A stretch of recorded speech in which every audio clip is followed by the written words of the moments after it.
St John's Ambulance, who have supplied trained first aiders at public events and helped to transfer patients from hospitals across Northern Ireland, reducing pressures on our ambulance system and helping patients get home from hospital. The Eco Rangers are a group of litter pickers in East Antrim, which was started by one man, Abe Ignew, and his dog Bobby, who regularly pick up litter and make our local streets tidier for everyone. They now number more than 100 dedicated volunteers, and last year picked up over 11 tonnes of litter. I can personally attest that they're a great bunch and their litter picks are good crack. The Larne Renovation Generation are a group of volunteers that have brightened up Larne Town Centre by painting colourful, eye-catching murals relating to local history and culture. They have made a real difference in the town centre over the last few years. So just for those examples, I'm very grateful. And thank you to all our local volunteers who are doing so much to make this place better for everyone. And I would certainly encourage anyone who has some spare time available to look for volunteering opportunities in their area. Thank you. Robin Swan.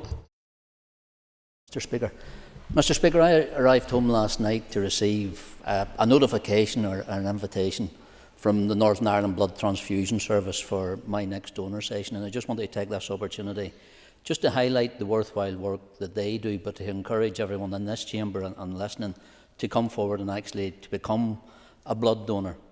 Speaker, each donation can support up to 3 people in regards to that specific donation. But every week in Northern Ireland, over 500 people rely on a blood donation that has been received from someone in Northern Ireland. So the pints that those donations are made are used within days. So there are donation stations across Northern Ireland, mobile sites, but also the headquarters within the city hospital. So I would encourage people to come forward and take that opportunity. But Speaker, as well as those who I'll encourage to donate blood, I would also ask people to consider donating platelets as well. Also a service that the Northern Ireland Blood Transfusion Service offers, because by considering donating platelets, those are actually needed by patients with leukemia, patients who are undergoing chemotherapy, bone marrow transplants, and patients who have actually undergone serious surgeries, the likes of cardiac surgeries.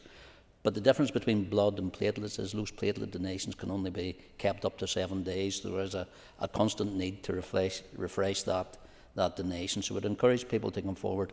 But I also think it's encouraging to note that our Northern Ireland Blood Transfusion Service has actually just recently invested £20 million in a BPAT system, which will be a regional blood products tracking system.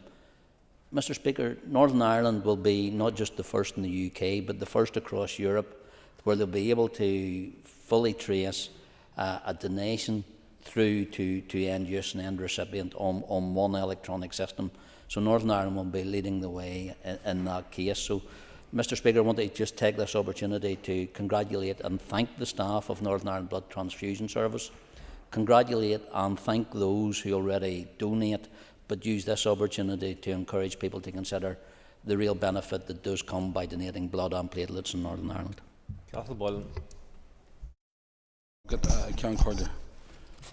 Ceann Aaron Macha, or Navan Fort as it is known, is one of Ireland and Europe's most famous and important archaeological sites. Navan features prominently in Irish mythology, especially in the tales of the Ulster cycle, but most notably in the legend of Queen Macha, from which Armagh derives its name. Navan Centre opened in 1993 under private ownership. This unfortunately ended in 2001, and it remained closed until it was purchased by Armagh District Council in 2005. Unfortunately too, it has been chronically underfunded since that date.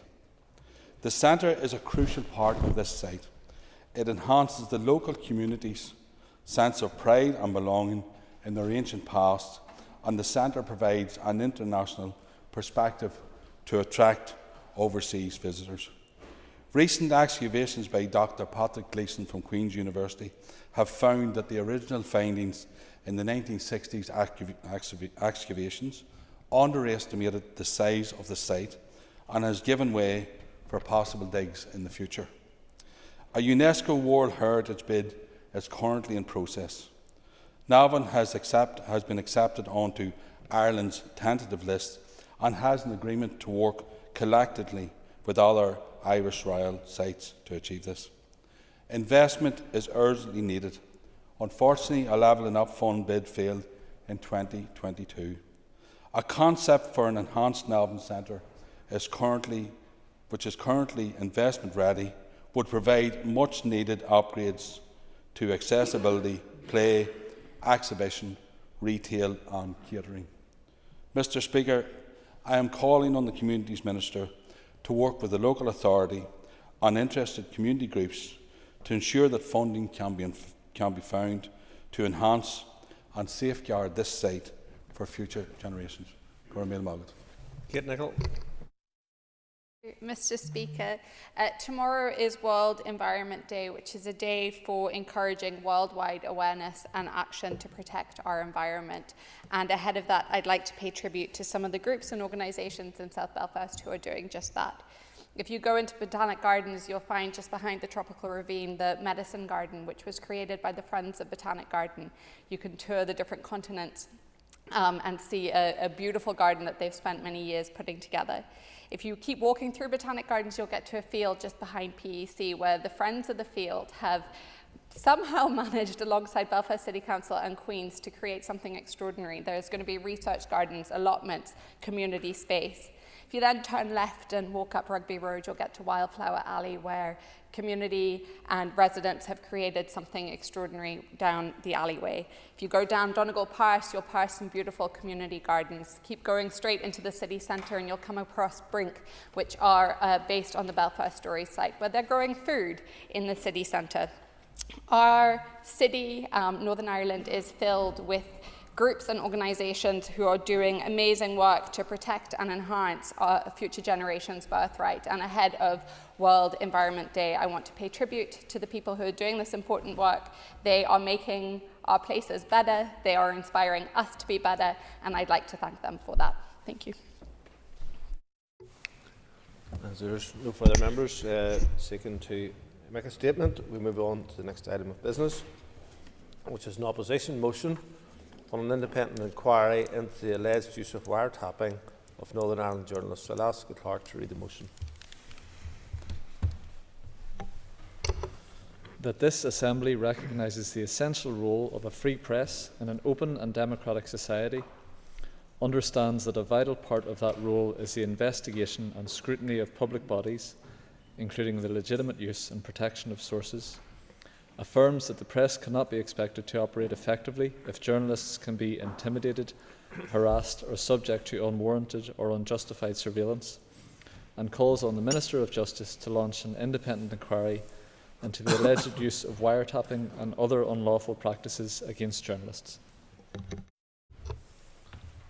Thank you. I call Matthew O'Toole to move the motion on behalf of the opposition.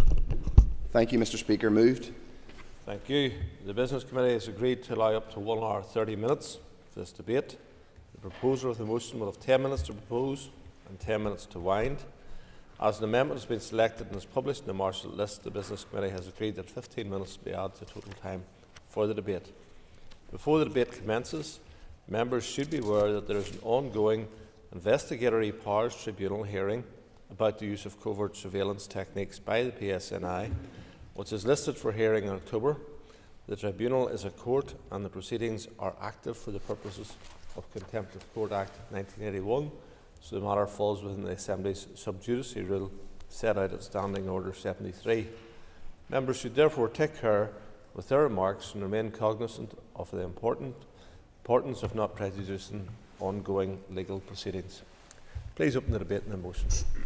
Thank you, Mr. Speaker, and I am glad that you mentioned both the Contempt of Court Act and indeed the ongoing investigation by the Investigatory Powers Tribunal, because it is important that in having this debate we are careful about some of what we say, but also robust in standing for a free press, which is the cornerstone of a democratic society and has all too often in Northern Ireland in the past and today been undermined routinely and structurally.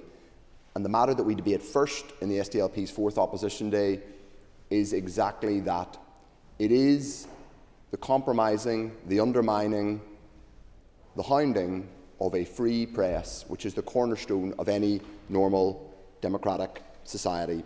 Mr. Speaker, in many ways, it should be difficult to be shocked in this place. Nevertheless, for many of us, it was genuinely shocking excuse me, when we learned last year, nearly a year ago, about the surveillance of the phone of Barry McCaffrey, an award-winning journalist. Barry McCaffrey only found out that his phone was being eavesdropped upon when he made a complaint to the Investigatory Powers Tribunal about a separate later incident. That later incident, and the chronology here becomes somewhat complicated, and I won't go through it all in minute detail, but that separate later incident was, of course, the wholly inappropriate 2018 arrest and searches carried out at the homes of Barry and his fellow journalist and filmmaker Trevor Burney. In that case, police were investigating Barry and Trevor's sourcing for their 2017 documentary on the Loughin Island massacre, in which 6 people were killed and nobody was ever charged. It was the most bitter irony that the police arrested those 2 journalists while killers in the Loughin Island massacre, including those who were alleged and named in the documentary, remain at large. Barry and Trevor were doing a job that the criminal justice system had failed to do. They were providing a measure of public accountability for the Loughin Island victims, survivors and their families. And to do that, they were using the most basic, fundamental tool of journalism, the use of sources. The use and protection of sources is not some sinister trick that journalists use to vex public authorities or indeed, Mr. Speaker, to annoy politicians like us. It is a central and critical part of the legitimate work of journalism. And, as I said, journalism is fundamental to upholding a free, democratic society. All too often in this society, journalism, as with other democratic norms, has been compromised. We know that Reporters Without Borders and others cite Northern Ireland as one of the most dangerous places in Europe to be a journalist. We know that we have a litigation regime which is used very often to silence public interest journalism. We also know that in the past, and in the not-so-distant past, paramilitary organisations and other organised crime gangs have used the threat of violence against journalists. So there is a context in this society which is important to acknowledge, which is that we have not been an exemplar in terms of upholding free journalism, but journalism has been critical to us and to this society, both through the dark days of our conflict and in the years after the conflict, in terms of upholding norms, holding all of us to account, and showing us a way to a better, more democratic future. So that is an important context that we set out. I should have, Mr. Speaker, at the beginning of today's proceedings, declared my own interest as the person who founded the all-party group on press freedom and media sustainability. So let's go back to the context of wiretapping of Northern Ireland journalists. Barry McCaffrey learned last year via the IPT that this surveillance had happened. Then more revelations emerged, including earlier this year around the potential surveilling of Vincent Kearney, a former BBC, now RTE journalist. There is a very real concern that the tapping of journalists and others is routine in Northern Ireland. We need to get to the bottom of this. It cannot be acceptable. It simply cannot be acceptable that the police feel empowered to, if this is what they're doing, and we need to understand whether it is, to routinely surveil in one form or another the phones or other digital devices of journalists operating in a free press. Now, I come on to the amendment which has been laid by the Alliance Party. I want to, I hope, build as much consensus as possible in the Chamber today. The Alliance Party amendment, our initial motion, calls on the Justice Minister to set up an independent inquiry. The reason for that is that several organisations are clear that what is necessary now, when I say I'm talking about Amnesty, I'm talking about the Centre for the Administration of Justice, and others are clear that we do need an independent inquiry into the surveillance, the phone tapping of journalists in Northern Ireland. So serious is the issue. It is true to say that the Act that created the Northern Ireland Policing Board does provide the Policing Board with the power to undertake those inquiries. It is also true to say that I understand later this week it will be discussed again at the Policing Board. So I acknowledge that there is some common ground with the Alliance Party. I acknowledge that the Policing Board does have a role to play here. But I do want to hear more from the Minister of Justice when she speaks to the House about her view on this. She has commented on it in the past, and I acknowledge, and I should say up front, I don't think the Minister of Justice, I acknowledge she leads a Liberal party. I don't think there's any doubt that the Alliance Party believes in a free press. But I would like to hear what the Minister of Justice intends to do should the Policing Board, for whatever reason, not decide to undertake a full independent inquiry under the powers that they have, because that is what needs to happen.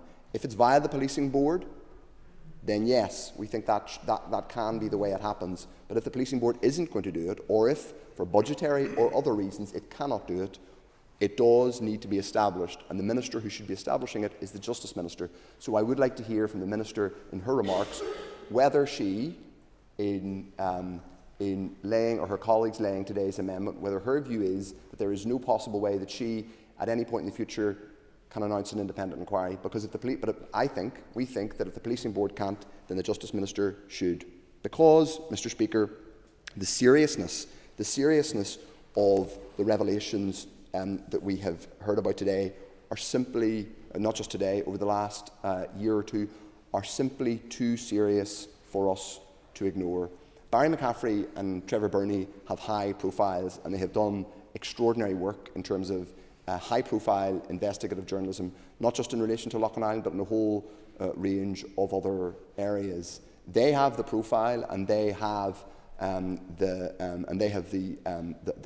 public profile to defend themselves and to make a robust case in terms of their position around the IPT and their surveillance.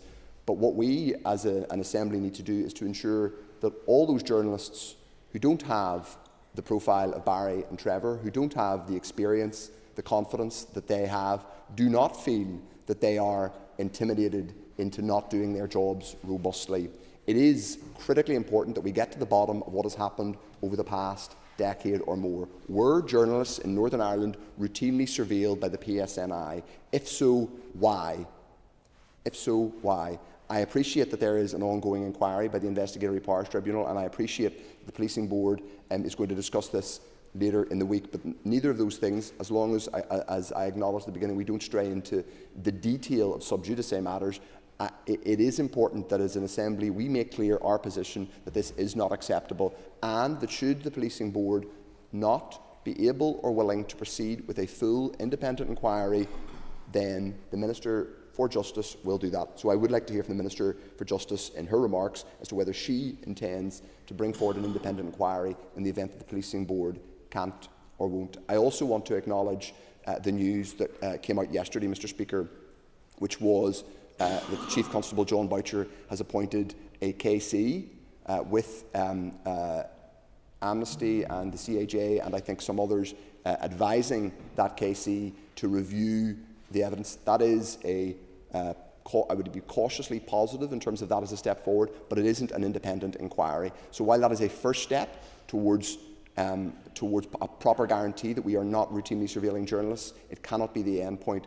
I think it is clear that there needs to be an independent inquiry. Yesterday's news was a positive step forward, but we need absolute clarity. We cannot have free press in this society compromised. So I await to hear the Justice Minister's response to what we've discussed today, but I otherwise commend this opposition motion to the Assembly.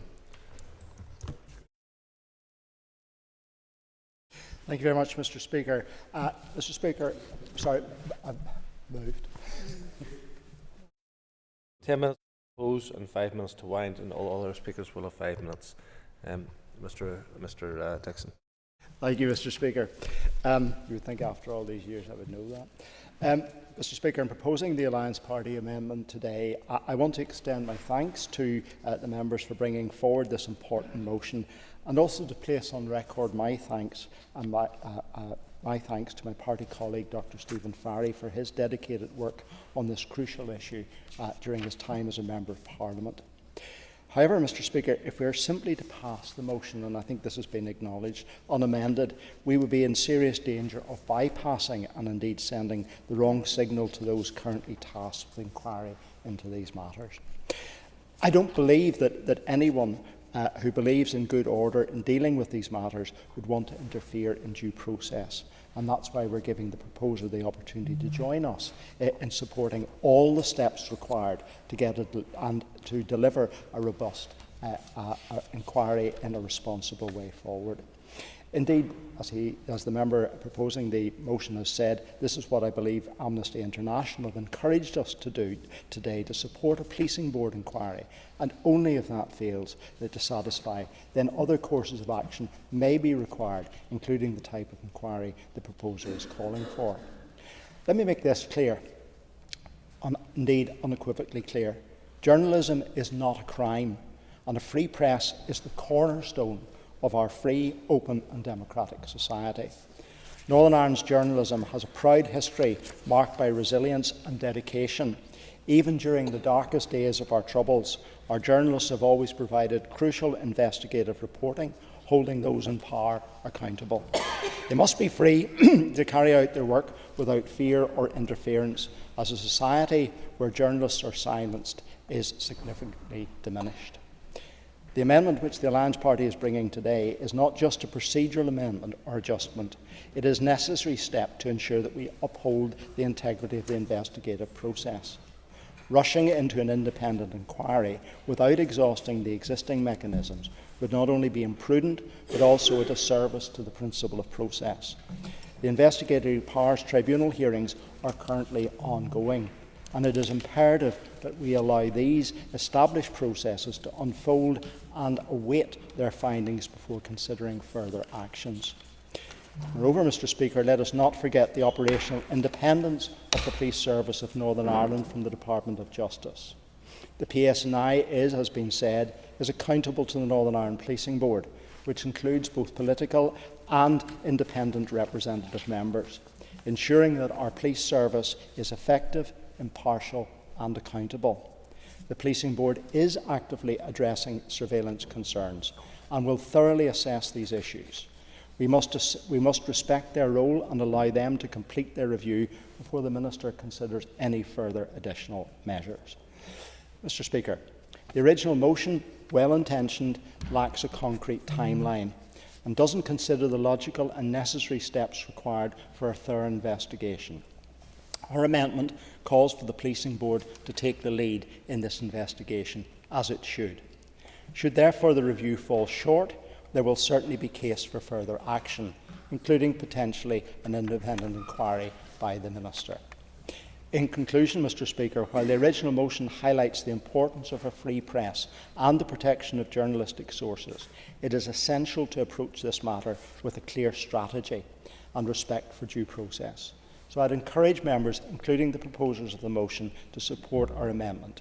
This approach ensures that actions we are taking will be well informed, appropriate and uphold the principles of justice and accountability. Thank you, Mr Speaker. Linda Dillon. Can Corlia, and can I declare an interest as a current member of the Policing Board? So we know the two journalists, Trevor Burney and Barry McCaffrey, were victims of unlawful surveillance by PSNI and that they received a substantial compensation after an unnecessarily prolonged period. We know that the PSNI targeted the journalists rather than target their resources to investigating what was revealed in the documentary about the atrocity in Loughin Island, in which 6 innocent people were killed. This raises the question of what do we not yet know? Were there other journalists? Were there NGOs? Were there lawyers targeted by unlawful surveillance? The unlawful surveillance of journalists is deeply troubling and warrants our attention and action. It is vital that we ensure that police powers are not used to break the law. Sinn Féin, along with others on the Policing Board, have raised these concerns repeatedly and have sought answers. This has raised critical questions about the PSNI's conduct and the broader implications for press freedom in our society. The protection of journalists from unlawful surveillance is of utmost importance to our democracy and our values. We need to know how police powers were abused in recent years, how they are used now and how they will be used in the future. We have called on the Chief Constable to address these serious concerns. The PSNI must explain their actions and how police powers were used and why. The Chief Constable must also provide assurances that the rights of journalists, legal representatives and other professionals will be respected and protected at all times. In addition to the severe ethical and legal implications, we must also consider the financial cost of these surveillance activities and the subsequent fallout. The resources used on unlawfully monitoring journalists and paying compensation for doing so could have been better put to use. Recent and indeed ongoing reports have surfaced alleging that the PSNI has been involved in spying on journalists and legal professionals in the North. And Amnesty International has issued a guide for journalists who suspect they have been under surveillance by the PSNI. This again highlights the severity of the situation. The Chief Constable has addressed some recent concerns in his statement yesterday, and a report is coming to the Policing Board on Thursday, and the Chief Constable has made it clear that that report will be published for the public to view. Much more remains to be done to allay public concerns about the use of police powers in recent years. And I note that the Chief Constable has confirmed in his statement yesterday that he is initiating an independent review led by Angus McCullough. Any inquiry or investigation into the use of surveillance must be thorough, impartial and transparent. It should investigate the extent of unlawful practices, identify those responsible and recommend measures to prevent such abuses in the future. The Policing Board has been relentless in pursuing this issue of police surveillance of journalists and lawyers and will continue to pursue it. Sinn Féin will continue to seek answers both through the Policing Board and directly with the PSNI. As Ida B. Wells Barnett, the renowned American investigative journalist and civil rights leader, stated, "The way to right wrongs is to turn the light of truth upon them." Let us honour this principle by ensuring transparency, justice and the protection of those who seek to illuminate the truth. Robbie Butler. Thank you, Mr. Speaker. The motion and the amendment before us today go right to the heart of the core values of a free press.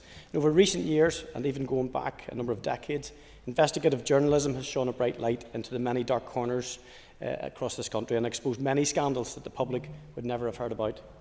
The Ulster Unionist Party fully supports our journalists in shining these lights, often done at great personal risk to those who conduct such investigations. We support the press in carrying out their duty, but it goes without saying that this must be carried out in a lawful manner and always performed in the public interest. A free press is an essential part of every citizen's right to freedom of expression. Equally, we support the police in carrying out their duty to protect lives and to prevent sensitive information being leaked. And information that could lead to the collapse of a long-running investigation or, in the worst-case scenario, putting someone's life in danger. Both the police and the press must respect each other's duty to collect evidence that will help put those who do wrong behind bars. It is vital that both the police and press act within the law and respect their boundaries. Another cornerstone of the freedom we enjoy is ready access to legal advice, and what passes between clients and their lawyers must be confidential. For anyone to compromise that rule, it could be damaging to the human rights of an accused person to receive best legal advice and guidance. The police have a range of information gathering methods available to them, and at all times permission to deploy any of these methods is quite properly strictly controlled, and permission is only granted by senior management if legislative guidelines and public interest tests are fully met, and that's the bar that should be met. Given the serious nature of the allegations being made against the PSNI in relation to surveillance methods used by them in relation to journalists and lawyers, then an urgent investigation could be fully justified, and it will be, as the member who moved the motion stated earlier, be very interesting to hear from the Justice Minister in regard to what role that the Policing Board may play in regard to the amendment that has been tabled by the Alliance Party. So both the original motion being proposed by the opposition and the amendment added by the Alliance recognise the same need, but they differ in how it may be set up. And the amendment is correct in stating that the PSNI are operationally accountable to the Northern Ireland Policing Board. However, the original proposal calls for the Minister for Justice to launch an independent inquiry, and perhaps towards the end of this debate we may be able to get consensus, and that would be good. What is important is to clarify exactly what has happened around these allegations that have led to an inquiry being required to establish exactly how the police have acted in relation to these matters, and that the circumstances would be fully explored to ensure that journalists and lawyers, who both offer a vital public service, can go about their work unhindered, and in the knowledge that their endeavours remain confidential. We owe a speedy resolution to these matters to protect journalists and lawyers carrying out their lawful work, but we also owe it to the PSNI to clarify the actions taken by the PSA, particularly to what has been alleged both in press and in this chamber today. It is important that we have public confidence in policing, and equally important that journalists and the legal profession can go about their lawful work in the confidence that our confidentiality is protected at all times. Thank you, Mr. Speaker. Peter McReynolds. Thank you, Mr. Speaker, and I rise to welcome today's motion, support the proposed amendment and declare this as a newly appointed member of the Policing Board.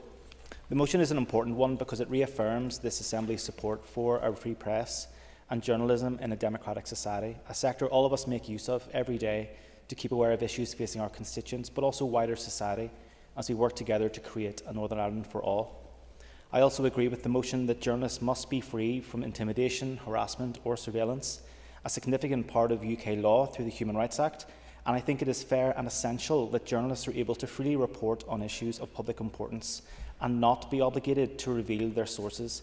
This simply would not last very long before the objectivity, truth and justice would fall by the wayside. Having seen the documentary No Stone Unturned many years ago now, and the injustices that took place within it, I think it is also more than reasonable for the sources to remain anonymous for fear of reprisal.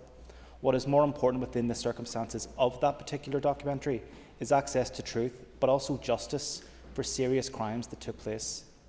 It is against this context that I reaffirm my party's support for those holding power accountable, but also who have been under alleged secret surveillance for human rights and for human rights law. Mr. Speaker, since becoming involved in politics over 12 years ago now, joining the Policing Board recently and chairing the Partnership Committee, I have been impressed by the many police officers I have come into contact with, their commitment to serving their community and the wide-reaching roles they sometimes play as first responders, paramedics, nurses, social workers. However, this gratitude only extends so far, and when serious allegations or concerns are raised, it is essential the rules and appropriate processes are followed, whether that be for what I want to hear or not, to establish what has taken place. For this reason, we have proposed the amendment today, as currently the appropriate process would not be followed under the motion to determine if alleged wiretapping and other unlawful practices have been and are being used against journalists. I share the concerns of the SDLP today. However, to ignore the role of the Policing Board in the present scenario would risk undermining the delicate structures of policing here. So I agree with the proposer of the amendment today, because it would allow us, as a Policing Board, those who are operationally responsible for the PSNI, to be better informed as to what has taken place and to collectively decide as to our next steps, which we may deem necessary to involve the Minister of Justice. Moreover, I am aware the Chief Constable has announced just yesterday a review by Angus McCullough KC and a group of experts and stakeholders, including key, well-respected human rights and legal advocates, to ensure that it is as robust as possible. This will then lead to a public-facing report, and during the work he will be available to the Policing Board for scrutiny and updates. We will likely hear more about this at this Thursday's Policing Board. Once we are better informed as a board from the work of Angus and the experts and stakeholders, we can then decide if it is appropriate for the Justice Minister to conduct her inquiry. It is better we let this week take place, or we risk confusion, overlap, waste of public funds, and quite simply ignoring the checks and balances that are put in place to safeguard and protect the public. Lastly, Mr. Speaker, I was at a strategic planning event last week, and we looked at the last 5 years of policing, the present-day challenges, and looked ahead to the next 5 years of the new policing plan. During the course of the conversations, one of the facilitators asked my table if he knew the challenges facing the establishment of the PSNI on day one on the 4th of November 2001. He spoke about how there were some who feared it would be too risky a decision to take at that time and that a pause would be best. However, brave people opted to stick to the frameworks and plans that had been laid and not to deviate, because the bigger picture was what was important to them and the need to stick to process.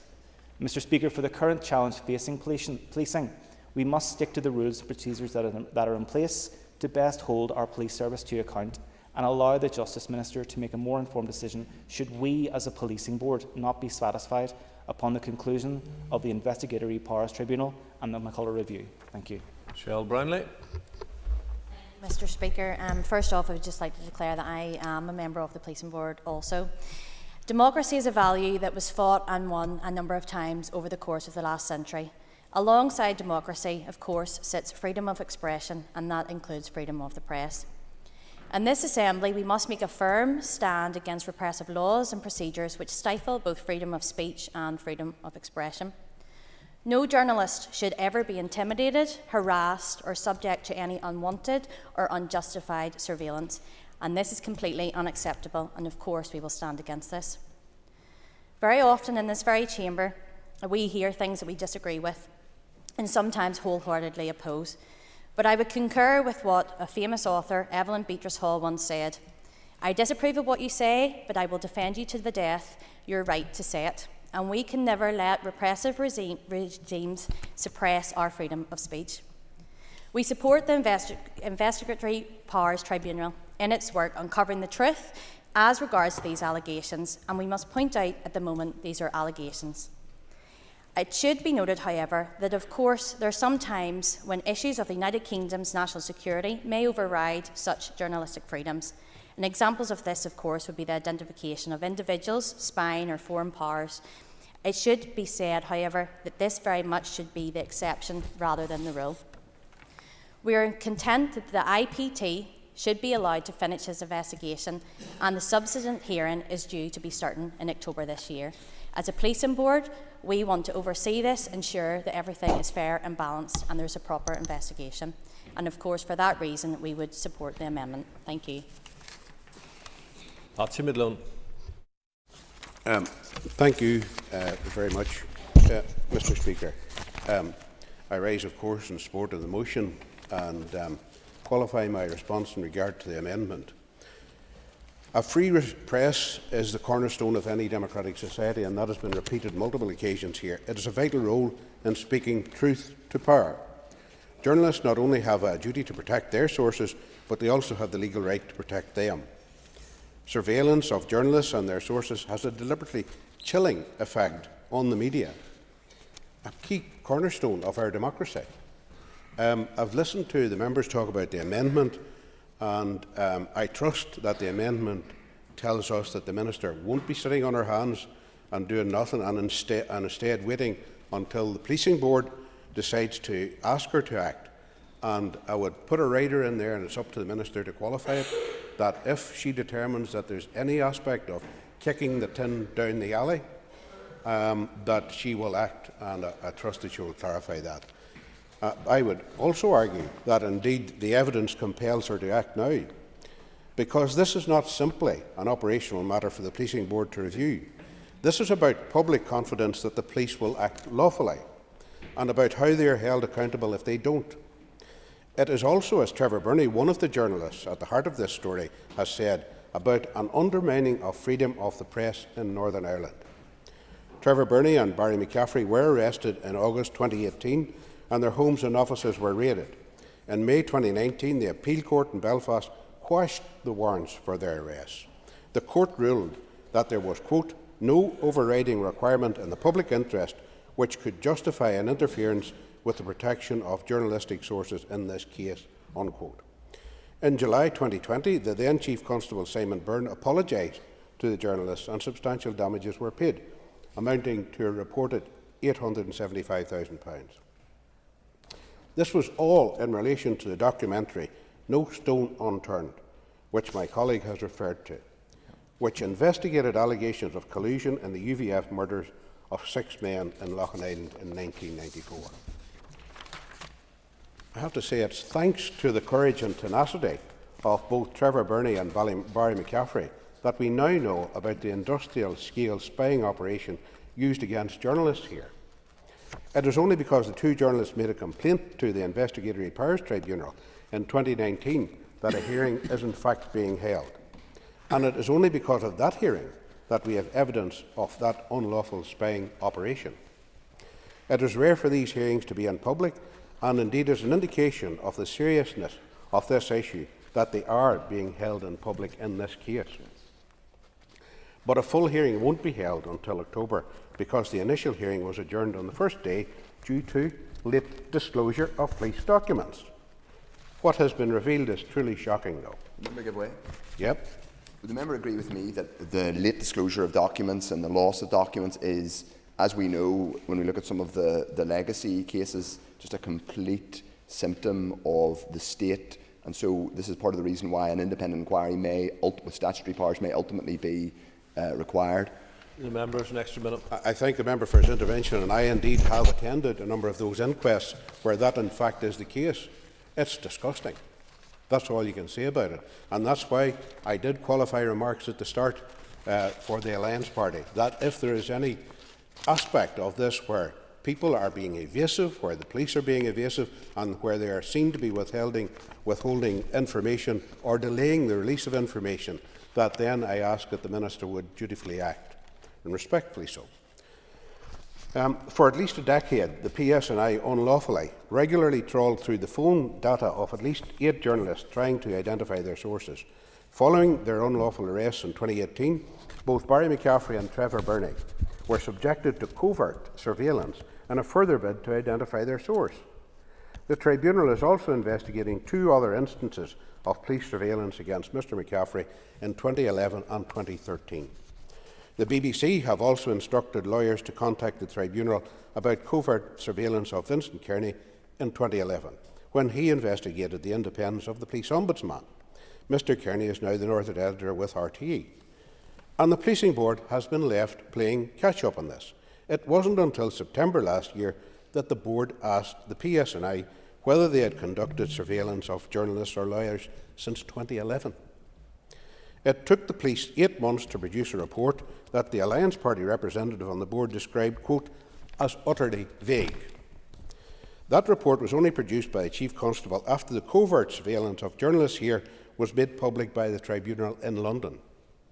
It has been reported that as many as 10 journalists and 10 lawyers have been subjected to covert surveillance since 2011. How often, we don't know. The Policing Board is due to meet again this month to receive a further report on the extent of the surveillance of legal professionals and journalists. But this meeting will not be held in public, and it is unlikely that the report will be made public. And, it has to be said, it does not inspire confidence in the Policing Board when a senior member of Sinn Féin on the board had a recent court ruling against him for his own attempt to intimidate and silence journalists with a slap. SLAP, of course, is an acronym for Strategic Lawsuits Against Public Participation, a tactic used by the rich and powerful to silence troublesome journalists. It would be understandable if the public were sceptical about some parties' declaration of support for a free press. Members' time's up. Thank you. Thank you. Thank you. Jerry Carroll. Mr Speaker, just yesterday the PSNI Chief Constable John Boucher was forced to deny claims that police had spied on so-called troublemaker journalists. He was forced to refute widespread media reports that the PSNI accessed the phone bill of journalists who play a pivotal role in investigating the crimes of the state. Over 4 weeks after the Justice Minister faced calls to order a public inquiry into these allegations, the Chief Constable has ordered an independent review of the matter. First of all, Mr Speaker, I would say that journalists will probably, no doubt, welcome any independent investigation that leads to disclosure. But secondly, I have to say that it does not absolve the Minister of the responsibility for calling a full public inquiry with the power to fully investigate these matters. The fact that the PSNI has to deny such spying allegations or order an investigation of any kind points to a complete lack of faith in this discredited police force.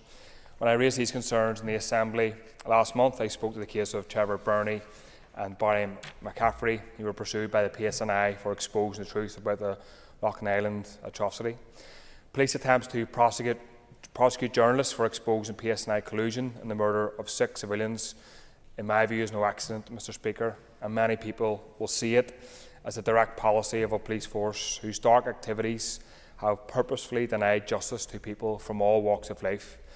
And we don't need to scratch too far below the surface to identify how far it goes, because the PSNI have interfered with attempts to hold the state to account in the past. This is not just my opinion, Mr. Speaker, it's an absolute fact. This is a police force that has harassed journalists to get them to reveal sources which should be protected in any functioning democracy. The PSNI has treated journalists as criminals, effectively, seizing journalistic materials and throwing them in cells for trying to investigate a state murder. The PSNI has covered up the collusion of the RUC using PII certificates and all sorts of other dirty tricks to deny justice to families bereaved by state-backed paramilitary death squads. All of this is unacceptable, Mr. Speaker, and time and again the PSNI have proven to be a law unto themselves. I would ask how many more journalists were spied upon. As I asked before, have MLAs been spied upon? Nobody knows the answer to these questions. Will give way, sure. It's, I suppose in concept of the issues that are being raised refer to actions that the PSNI was taking when the policing board was in situ and actually had responsibility for them. So by asking the policing board to do the investigation, there is a bit of a case of asking them to mark their own homework, and that's why, in the interest of everybody's will to see this determined, actually having an independent inquiry would take that their sense away from it. I thank the member for his point. Members, next minute. Thank you, Mr. Speaker, and I totally agree with him. It is effectively like marking their own homework. And just as I was coming on to, Mr. Speaker, I think it is utterly unacceptable that the PSNI Chief Constable has been allowed to take the initiative in terms of investigating allegations of wiretapping of journalists' phones, effectively, as the member said, marking their own homework. And to echo the words of Barry McCaffrey and Trevor Burney, we cannot allow the Chief Constable to pick the referee and set the rules of the game. And I want to reiterate, Mr. Speaker, we do need a public inquiry. We need a fully independent public inquiry with investigative powers to expose the PSNI's anti-democratic activities. The Justice Minister can no longer take a hands-off approach when dealing with this police force. Operational matters for the PSNI doesn't cut it anymore, Minister. So I support the motion and I oppose the amendment. Thank you. I call the Minister for Justice, Naomi Long. Thank you, Mr. Speaker, and I'm grateful to the Leader of the Opposition for bringing this important motion before the House, and also to all the members who have participated in the discussions. At the outset, I want to make it very clear that I share the concerns that have been raised widely about the alleged routine surveillance of journalists. Journalism is not a crime, and a free press is the cornerstone of a free, open and democratic society. Although lawyers are not mentioned in the motion, I'm also aware of concerns that members of the legal profession have been subjected to similar surveillance, and it is important for me as Minister of Justice to stress that solicitor-client privilege is essential to ensure that we have an effective justice system that secures the trust and confidence of the public. I also note in that regard the Chief Constable's statement yesterday, which sought to provide some clarity on those matters. Journalism in Northern Ireland has a long and proud history, reporting through the darkest days of the Troubles, providing some of the finest investigative journalism anywhere, and never shying away from telling important stories or holding those in power to account. The No Stone Unturned documentary, I think, is a classic example of such investigative journalism. Journalists must be free to do their job to the best of their ability, without fear or favour and without interference. A world where journalists are silenced is a poorer and more dangerous one for us all. I want to turn to the use and oversight of covert surveillance powers in the UK. The Investigatory Powers Act 2016, the IPA, provides a framework for the use of investigatory powers by the security and intelligence services, law enforcement and other public authorities. This is UK-wide legislation dealing, as it does, with accepted matters. These powers cover the interception of communications, the retention and acquisition of communications data, and equipment interference for obtaining communications and other data. The IPA also makes provision relating to the security and intelligence agencies' retention and examination of bulk personal data sets. IPA sections 2, 28, 77, 113 and 114 deal in particular with journalistic information. Given the sensitivity and far-reaching nature of the investigatory powers, they are also subject to robust oversight and regulation, intended to prevent their abuse. The Regulation of Investigatory Powers Act 2000 is the primary regulatory instrument and, again, generally deals with matters which are accepted or reserved. From a justice perspective, this covers the use of the RIPA powers in either a national security or serious crime situation. It provides a comprehensive regulatory structure governing the acquisition of intelligence information. RIPA sections 28 and 32 give the basis upon which surveillance can legitimately be carried out. Oversight of RIPA is twofold. A clear and independent complaints and investigation process is managed through the Investigatory Powers Tribunal, and the Investigatory Powers Commissioner's Office oversees inspection and arrangements for use of RIPA by public authorities. The Tribunal exists to investigate complaints about potential conduct of various public bodies in relation to the public, their property or their communications. The Investigatory Powers Commissioner's Office oversees the use of investigatory powers by public authorities covertly to gather information for investigative or intelligence purposes. Members are aware that the concerns which we are dealing with and debating here today in the House are currently before the Investigatory Powers Tribunal, and as a judicially led tribunal, they are sub judice, as the Speaker has already indicated. With regards to local policing oversight, as I have explained many times in the House, and the member will be aware from his own party's negotiations during the peace process, a key principle of Patton is for policing to be free from direct political influence.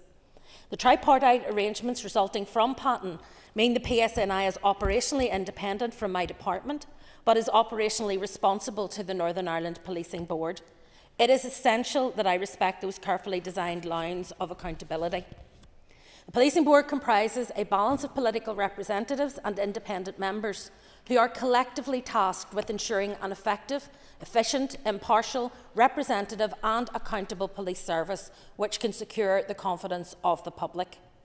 The Board has an important statutory duty under Section 3 of the Police Northern Ireland Act 2000 to monitor the performance of the PSNI in complying with the Human Rights Act 1998, to which a number of members referred in their contributions. I understand the Human Rights Advisor to the Board will provide his assessment on a report received from the Chief Constable in respect of surveillance of journalists and lawyers at the June Board meeting. It will then be for the Board to decide the next steps. I am assured the Policing Board is holding the Chief Constable to account on this most serious matter. Therefore, it is important in the first instance that I afford the Policing Board the opportunity to thoroughly explore these issues with the Chief Constable. I am also assured that the Chief Constable himself is taking the allegations incredibly seriously and is working closely and cooperating with the Policing Board in its deliberations. The Chief Constable will bring a further report to the Policing Board in the near future, and yesterday announced a further independent review mechanism which he has constructed to examine and address these issues. To set that out in more detail, if I may, Mr. Speaker, he indicated that in line with his statutory duties to report to the Board, he had appointed Angus McCulloch KC, a leading special advocate with the appropriate security clearance, to conduct an independent review of any PSNI use of surveillance against journalists, lawyers and non-governmental organisations or any groups that have special status. His role will not extend to anything currently within the scope of the IPT proceedings, as it would cut across matters that are sub judice. He has also, in terms of trying to provide public confidence in the review, pulled together a group of respected experts and stakeholders to be consulted about the terms of reference of the McCulloch Review, and to ensure that the commissioning of the review and thereafter its work properly examines any additional relevant matters of concern. The group and its members are not accountable for the independent review, as that sits with the Chief Constable, but they will be providing advice and direction to the work of the reviewer. The independent stakeholders, as things stand, I believe, are the following: Baroness Nuala O'Lone, former police ombudsman and known to many in this House; Martha Spurrier, who was the former head of Liberty; Patrick Corrigan, Northern Ireland Programme Director at Amnesty International UK; Daniel Holder, Director of the Committee on the Administration of Justice; Alison Kilpatrick, Chief Commissioner of the Northern Ireland Human Rights Commission; David Lavery, Chief Executive of the Law Society of Northern Ireland; and Seamus Dooley, Assistant General Secretary of the National Union of Journalists. As the normal processes of policing accountability to the Board, both directly by the Chief Constable, by their own Human Rights Advisor and by the McCulloch Review, have not yet been fully worked through or exhausted, I believe it would be premature at this stage to consider whether there is further action required on my part. I am not I am not for a second ruling out action in future.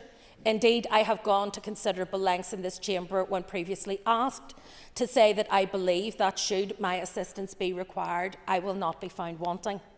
But I believe that allowing the Policing Board to hold the Chief Constable to account at this stage represents a better use of public money, respects fully the independence and centrality of their role, and has the ability to provide clarity on any outstanding matters more swiftly.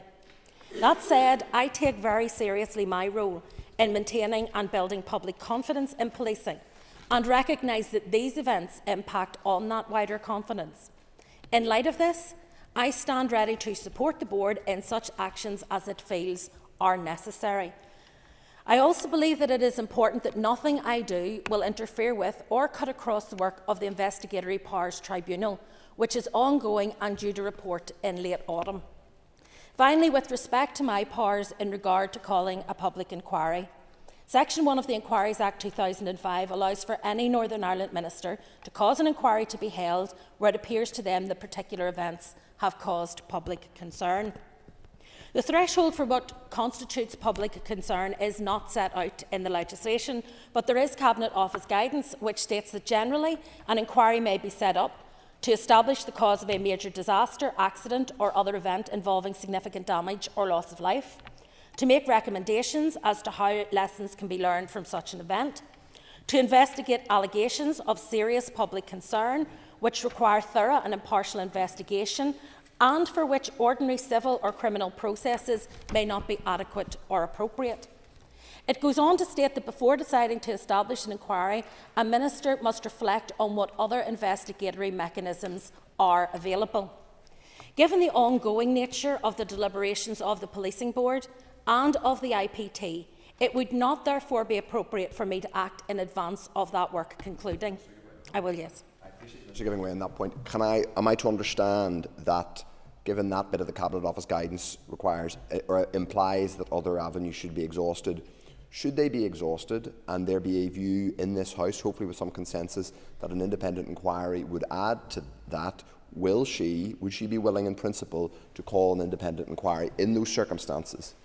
I've already made my position on that quite clear, that I stand ready to do what is required to ensure public confidence in policing, up to and including a public inquiry, should that be necessary. Finally, any potential inquiry hearing evidence may determine that part of the evidence is outside its scope due to the application of Section 30 of the Inquiries Act. And, Mr Speaker, this is important. The provision states that any statutory inquiry commenced by a devolved minister cannot consider evidence or make recommendations about any matter which is accepted, including national security. It may therefore fall to me to ask someone else to initiate the inquiry at the level where that would be required, so that the full remit of the national security elements of this can be fully considered. I will, of course, keep abreast both of the Tribunal findings and the progress of the Board's own considerations on the matter. I hope they can provide the robust reassurance to journalists, the legal profession and the wider public regarding the use of these intrusive powers by the police. But I stand ready to offer any such assistance as may be appropriate within the law and within my responsibilities. Thank you. I call Nuala McAllister to wind on the amendment to 5 minutes. Thank you, Mr Speaker. I also, at the start of this, want to declare I too am a political member of the Policing Board. The freedom of press, as everyone has said, is paramount to an accountable and democratic society. Alliance have consistently called for this freedom and stood by journalists in the past when they have been attacked, both overtly and in present day for journalists to carry out their duty without fear of prosecution. And it is that element of prosecution which brought us here today, where Barry and Trevor learned that they were subject to surveillance by the PSNI. I want to highlight the work that Alliance have been doing over the past few years since the issue first came to light. Since their arrest, Barry and Trevor were in touch with my Alliance Party colleagues through Stephen Farry and Saoirse Eastwood. They have been in touch with both myself, John Blair, a previous member of the Policing Board, Owen Tennyson, and also our new member, Peter McReynolds. I too have been in touch with Amnesty International, CAJ and others regarding the appropriate steps that we need to take as political representatives and as a member of the Policing Board. It was and remains an outright disgrace that 2 journalists were arrested, and even more questionable as to how this action came about in the first instance. Over the past few weeks, we have become aware that there may be an investigation, a review initiated by the Chief Constable, and as member of the Policing Board, I sought to take on the advice and guidance from those organisations who may be involved in the terms of reference of this review. As a Policing Board member, I was aware that this announcement may come up before the June Policing Board meeting, and I am glad that the Chief Constable sought to make that public yesterday. As I mentioned, I engaged with relevant groups with regards to the confidence in this independent review by the PSNI, headed by Angus McCullough KC, and this can and will be a precursor to anything I or our other Policing Board members will do. The Policing Board, as others have said, has powers, and the SDLP are also aware of this, given that they also have a member, Mark Durkin, who sits on the Policing Board. And I will also remind the SDLP that their member constantly highlights that there must be a separation between the DOJ and the Policing Board when it comes to our powers and role. But I think it's important that today that we all get on the same page and we use all our powers necessary to ensure that we have confidence in the PSNI by journalists and the press overall. I want to highlight that we are in possession as Policing Board members of the report from the PSNI, and to confirm that at Thursday's private Policing Board meeting we will hear from the Human Rights Advisor as to his assessment of the report, and we will be able to ask questions of the PSNI. As I mentioned at the previous board meeting in May, the board meeting in April, I will call for that report and any subsequent report to be made public, and thankfully the Chief Constable has said that where they are in the capacity to do so, they will. I will also be proposing at the board meeting that we seek regular updates from the KC himself, but we do have to be careful to ensure that this is not a Policing Board review, and that we, as a Policing Board, will still retain powers under Section 59 and Section 60 to call an inquiry or to ask the relevant ministers or Secretary of State to do so if we think advisable. To be clear, Alliance through the Policing Board have robustly challenged the PSNI and Chief Constable about dragging their feet on disclosing information to the IPT. I also want to thank the Minister, who has said that nothing is off the table when it comes to her powers of calling an inquiry or asking others to do so. I want to refer to comments that were made by some others and also about the inaccurate comments that were made by Colin McGrath regarding the Northern Ireland Policing Board marking their own homework because the Policing Board was in situ at the time of the PSNI using their powers.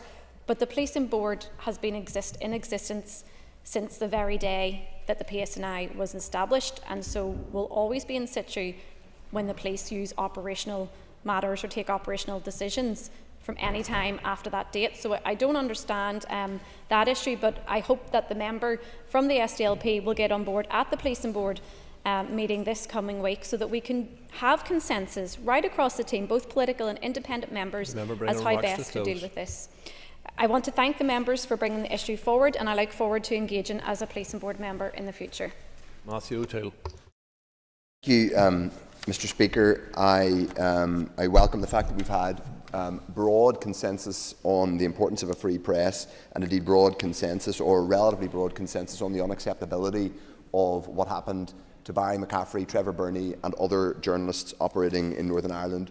We know now that inappropriate surveillance happened of those journalists, and there are very real concerns about the breadth and depth of the surveillance of others, journalists and lawyers. That is the core issue we are discussing here today. Sometimes amid the back and forth on scrutiny, responsibility and statutory powers, it can be lost that the core thing we are debating is protecting and defending the freedom of the press in this society. And as I said in my remarks at the start, we have a particular duty in this chamber and in Northern Ireland to guard jealously the freedom of the press, not just because we are a society coming out of conflict, but because we are, according to RSF and others, among the most dangerous places for journalists to operate in Europe. We have a particular challenge around our defamation regime and the use of slaps, as was said by my colleague Patsy McGlone, to silence legitimate public interest journalism. Those are structural problems which exist in this society. When you layer onto that the routine surveillance of journalists doing deep investigatory work, that is an unacceptable situation. So we should not cavil or quibble about the seriousness of this situation. Add to that the fact that the heinous Legacy Act, which I hope will be repealed by an incoming government, the heinous Legacy Act, will place even more burden on public interest journalism. I will give away in 1 second to Mr. Carroll, to get to the heart of some of the darker recesses of what happened during our conflict, including actions by the state and paramilitaries, and that was what Barry McCaffrey and Trevor Burney were doing with No Stone Unturned, which led to some of these revelations in the first place. I'll give way to Mr. Carroll. Member, forgive me, would you share my concern that this could extend beyond journalists? There could be troublemaker activists, troublemaker MLAs, troublemaker campaigners. We don't know how far this goes, and further endorsing the need for an inquiry. Would you agree with that assessment? As I like to think that I myself would be thought occasionally to be a troublemaker. I would wear that with a badge of honour, but I think it's important that we do get to the heart of whether this has been happening on a routine basis and whether it goes beyond journalism. I just want to respond to a few of the comments, and obviously I'll pick up on particular comments in relation to the amendment and to the amendments. As I said at the beginning, our desire is to get to the right outcome here. It's not simply to make a political statement. Stuart Dixon said, and his comments were reflected by other Alliance spokesperson, that there was a need to follow due process and a need to respect the process that was laid down. And it's of course important, and of course the actual Alliance amendment itself asks us to welcome assurances, asks us to effectively defer to the existing process that exists.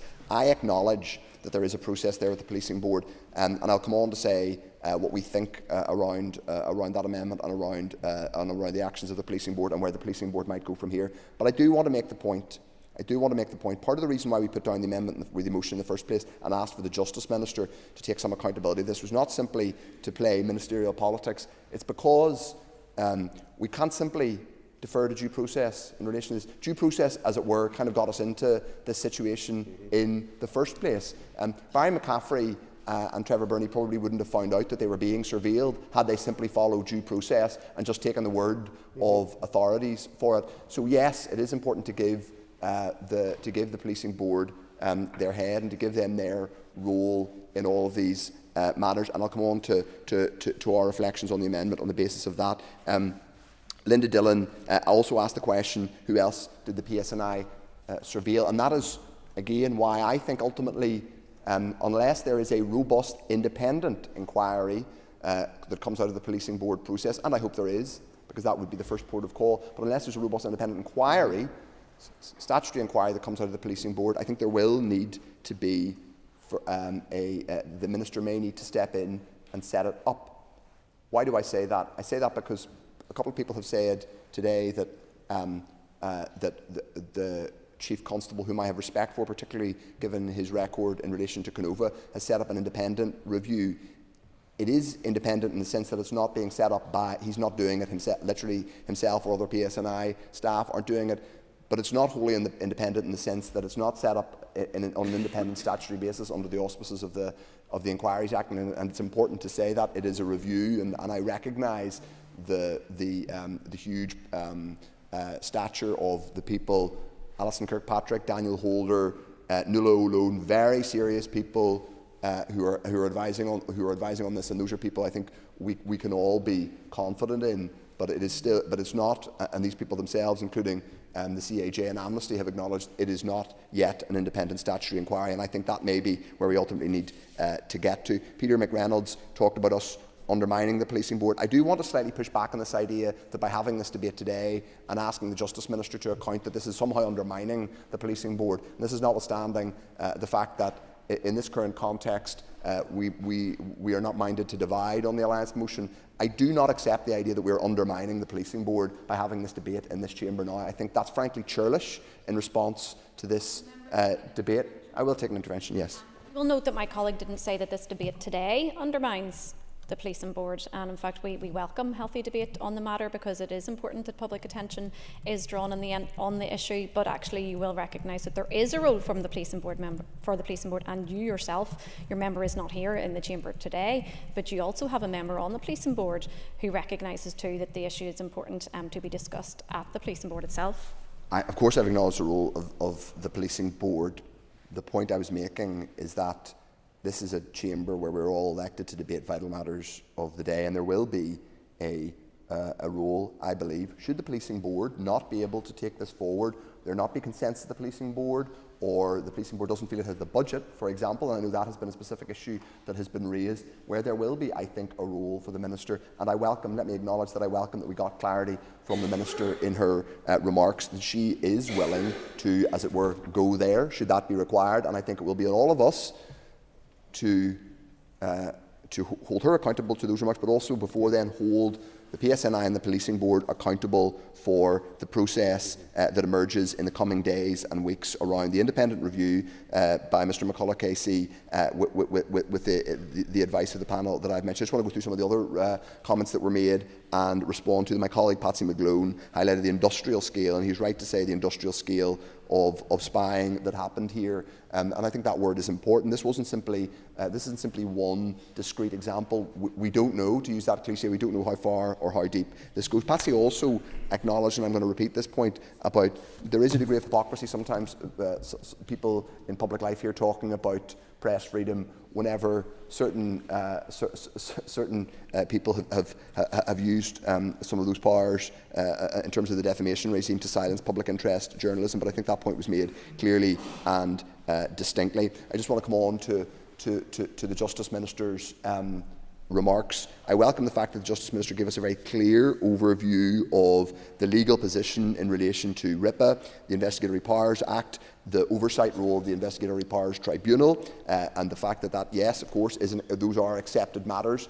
The reason why she is named in our motion today is, I think, in a sense, vindicated by the fact that she has come and given us a detailed explanation of the legal position and acknowledged that should there not be a satisfactory outcome or a clear, robust, independent process and an inquiry that emerges, should that be necessary, that emerges from the Policing Board, that she is willing to take the necessary action to set up an independent inquiry, acknowledging that she may need legally to ask others, be they in the UK government and particular departments in the UK government, to set up an inquiry. I acknowledge that and I welcome that, and I think that proves that it was worth having this debate and worth having the Justice Minister accountable in this particular motion. Yes, of course, the SDLP is proud of our work in terms of developing the Policing Board and the recommendations of the Patton inquiry. It is not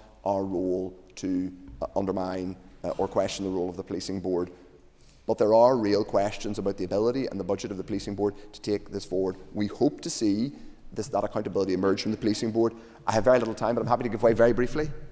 Would the member accept, though, that those strains and stresses in terms of budget also apply to the department and indeed to every part of the justice system? I, of course, acknowledge that there are pressures on the budget. Let me say this. We cannot let this debate go by and let this issue pass by without acknowledging the seriousness of it. We need proper, robust, independent investigation to get to the bottom of this. Should that require an independent inquiry, ultimately, I will call on the Justice Minister to work with colleagues, whether that's budgetary or anything else, to set that up. Seat, please.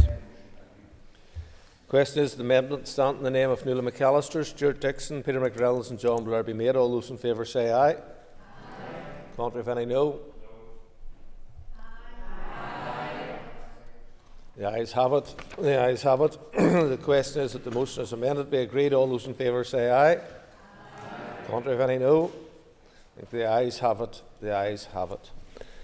Next item on the order paper is an opposition motion on hate crime legislation in Northern Ireland. I'll ask the clerk to read the motion.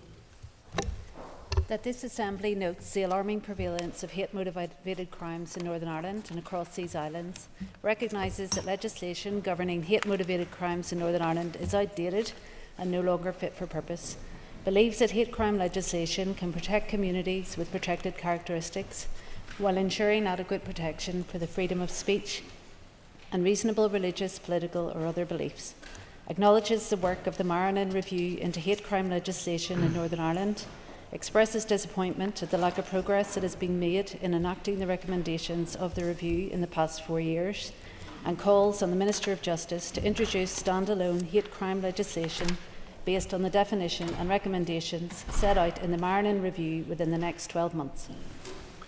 Thank you. I call Sinead McLaughlin to move the motion on behalf of the opposition. So moved. Thank you. The Business Committee has agreed to allow up to 1 hour 30 minutes for this debate. The proposer of the motion will have 10 minutes to propose and 10 minutes to wind. And as an amendment has been selected and is published in the Marshall list, the Business Committee has agreed that 15 minutes will be added to the total time for the debate. Please open the debate on the motion. Thank you, Mr. Speaker. I rise today to propose the motion on hate crime legislation, and in particular to voice the SDLP's call for such standalone legislation to be introduced within the next 12 months. I want to start by saying that everyone across the chamber is appalled by hate crime in all its forms. We all want to make progress on this issue, and our shared interest is ensuring that progress is made as quickly as possible in as effective way as possible. And we will all hopefully be united in finding the statistics on hate crime utterly horrifying. In the 12 months from the 1st of April 2023 to the 31st of March 2024, 839 hate-motivated crimes on the basis of race was reported, 241 crimes on the basis of sexual orientation, 730 on the basis of sectarianism, while 58 crimes on the basis of disability were reported. 48 on the basis of faith and religion, and 41 on the basis of transgender identity. There should be no place for hate crimes anywhere across the North, and we must root out hate everywhere we find it and never allow it to fester, including by dismantling the attitudes that drive those crimes in the first place. Those are attitudes that have been given far too much oxygen in recent months. Last night, I attended the installation of our new mayor in Derry City and Strabane District Council, Lillian Sino-Barr. It was a joyous, profound and moving evening. But her appointment has shown us just how far we have to go when it comes to hate. If anyone has seen the trolls on her social media over the last 4 weeks, and indeed the trolls were out in some form last night again, it is really quite shocking, and it has given me a sense of some of the darkest elements of hate of difference in our society. And we know that those are just some of the examples of the deeply toxic and damaging hatred that comes to the fore recently. Like many people, I've also been deeply shocked and appalled at the racist anti-asylum seeker graffiti painted on walls across Northern Ireland, with such many hate incidents that have gone really unpunished.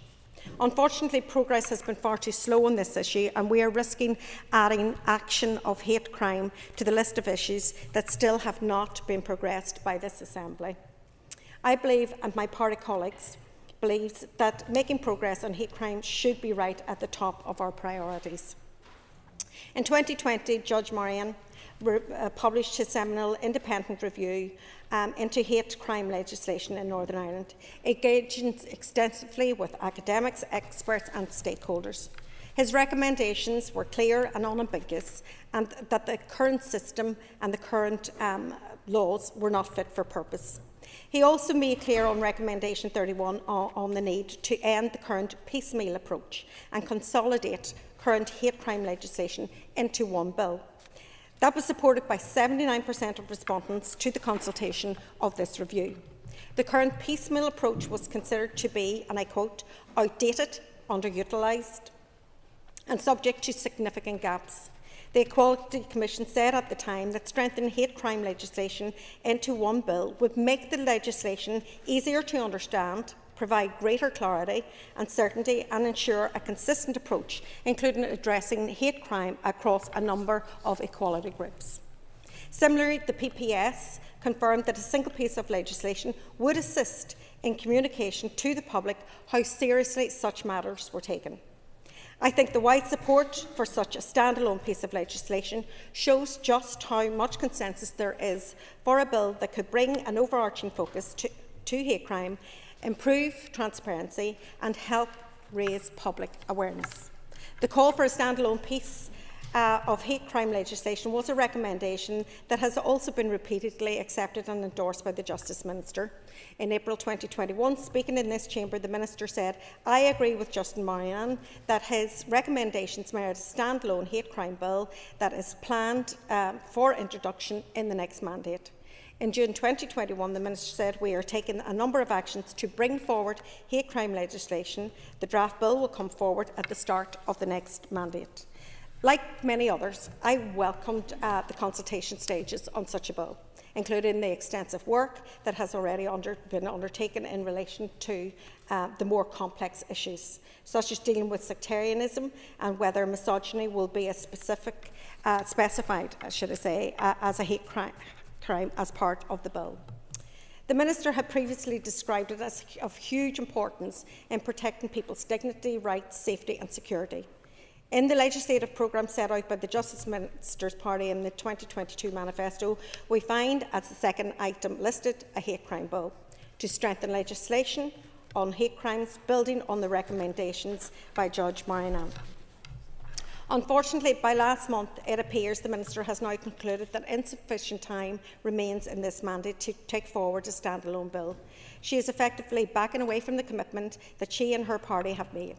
On the 20th of May, the Minister told my party colleague Matthew O'Toole whether this is a stand-alone legislation or legislation that is developed by another vehicle, it will not change the import of the legislation or its implementation in the courts. We were told that that was the reality of government. Well, the reality of government is also that we need to live up to the responsibilities of our commitments and to deliver on the promises that have been made to the people. Yes, we have lost 2 years of this Assembly business, and that is deeply damaging to our politics. But that is no reason to step back from our commitments. It is instead the very reason to redouble our efforts. While it is welcome that the Minister does appear to still be committed to some elements of the hate crime legislation, I really do fear it is inevitable that provisions would be watered down or ignored completely if a stand-alone bill is not pursued. Indeed, it appears we would risk repeating the same failures of a piecemeal approach that the review recommended we should avoid. So it is now a genuine concern to people right across society, many of whom engaged in that review, that its recommendations appear to have been undermined in recent comments by the Minister. Now, I want to be clear that we would not support a dilution of urgency on this issue. Our call is for a stand-alone hate crime bill is not intended to encourage the Minister to kick this issue still further into the long grass or to pass it off to her successor in the next mandate. It is now up to Ministers to really step up to the issues that are charged with addressing to deliver. Of course, this legislation is not the only way we can combat hate crime as an Assembly or as a society, and legislation is only one part of tackling this heinous scourge. It is also crucial to change attitudes from the very earliest age through effective education, and it is incumbent on a range of departments, not least the Executive Office, through its good relations work, the review of the T-Buck strategy and the racial equality strategy, to lead on this agenda. Preventative work is crucial, and it cannot be solely the responsibility of any legal framework to eradicate hate crime. But we need to give it a very serious signal from this Assembly and from this chamber that addressing hate crime is not only the morally right thing to do, but that it is also our political priority. I fear that by stepping back from this commitment, we are sending the opposite message. I would urge the House to back our motion today, oppose the amendment that seeks to water down a commitment from the Minister, and let us all make progress once and for all on hate crime. Thank you, Mr. Speaker. Thank you. And can I call on Stuart Dixon to move the amendment, please? Thank you. You will have 10 minutes to propose and 5 minutes to wind. All other speakers will have 5 minutes. Over to you, Stuart. Thank you very much, Deputy Speaker. Deputy Speaker, I thank the member for bringing forward this important motion this morning. I understand the good intent and indeed the urgency behind it, And it is my hope that today, as we discuss this motion and what I trust will be seen as a helpful amendment, which simply deals with the real and practical logistics of delivering good legislation, coupled with a desire I'm sure we all aspire to send a clear signal to victims of hate crime that those perpetrators who on sentencing are found to have been hate motivated will receive enhanced sentences for their crimes. Today is about sending a united message from this Assembly to those who target others because of whom they are or what they believe in. That such behaviour is wholly and utterly unacceptable and will face the full force of the law. Effective hate crime legislation doesn't just provide justice, it sends a powerful message that our society will not tolerate hate crime in any form. Hate crime strikes at the very heart of our communities, creating fear and division. It's therefore imperative that we address this issue with the seriousness that it deserves. However, Deputy Speaker, legislation alone will not eliminate hate crimes. We need to take a comprehensive approach that tackles the root cause of prejudice, intolerance and hate. This requires a cross-departmental strategy that includes education, early intervention, collaborative working across all of our departments, alongside community and voluntary partners. Schools, for example, play a crucial role in shaping young minds of citizens of today and tomorrow by integrating lessons on diversity and inclusion into the curriculum. We can foster a culture of understanding and acceptance from an early age.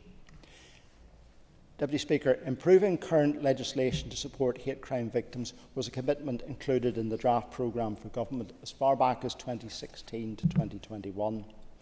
And I know that providing victim-centred legislation has been a key priority for our Justice Minister. Members will recall that in December 2020, Judge Marinan released his independent review of hate crime legislation in Northern Ireland. The recommendations from this review provide a valuable framework to strengthen our legislation, ensuring necessary action is taken and increasing victims' confidence in the justice system. We are not backing away, Deputy Speaker. We are facing the harsh reality that is 2 years of stalemate that has cost crucial time in this legislative mandate. Therefore, our amendment seeks to recognise these challenges and proposes a realistic way forward.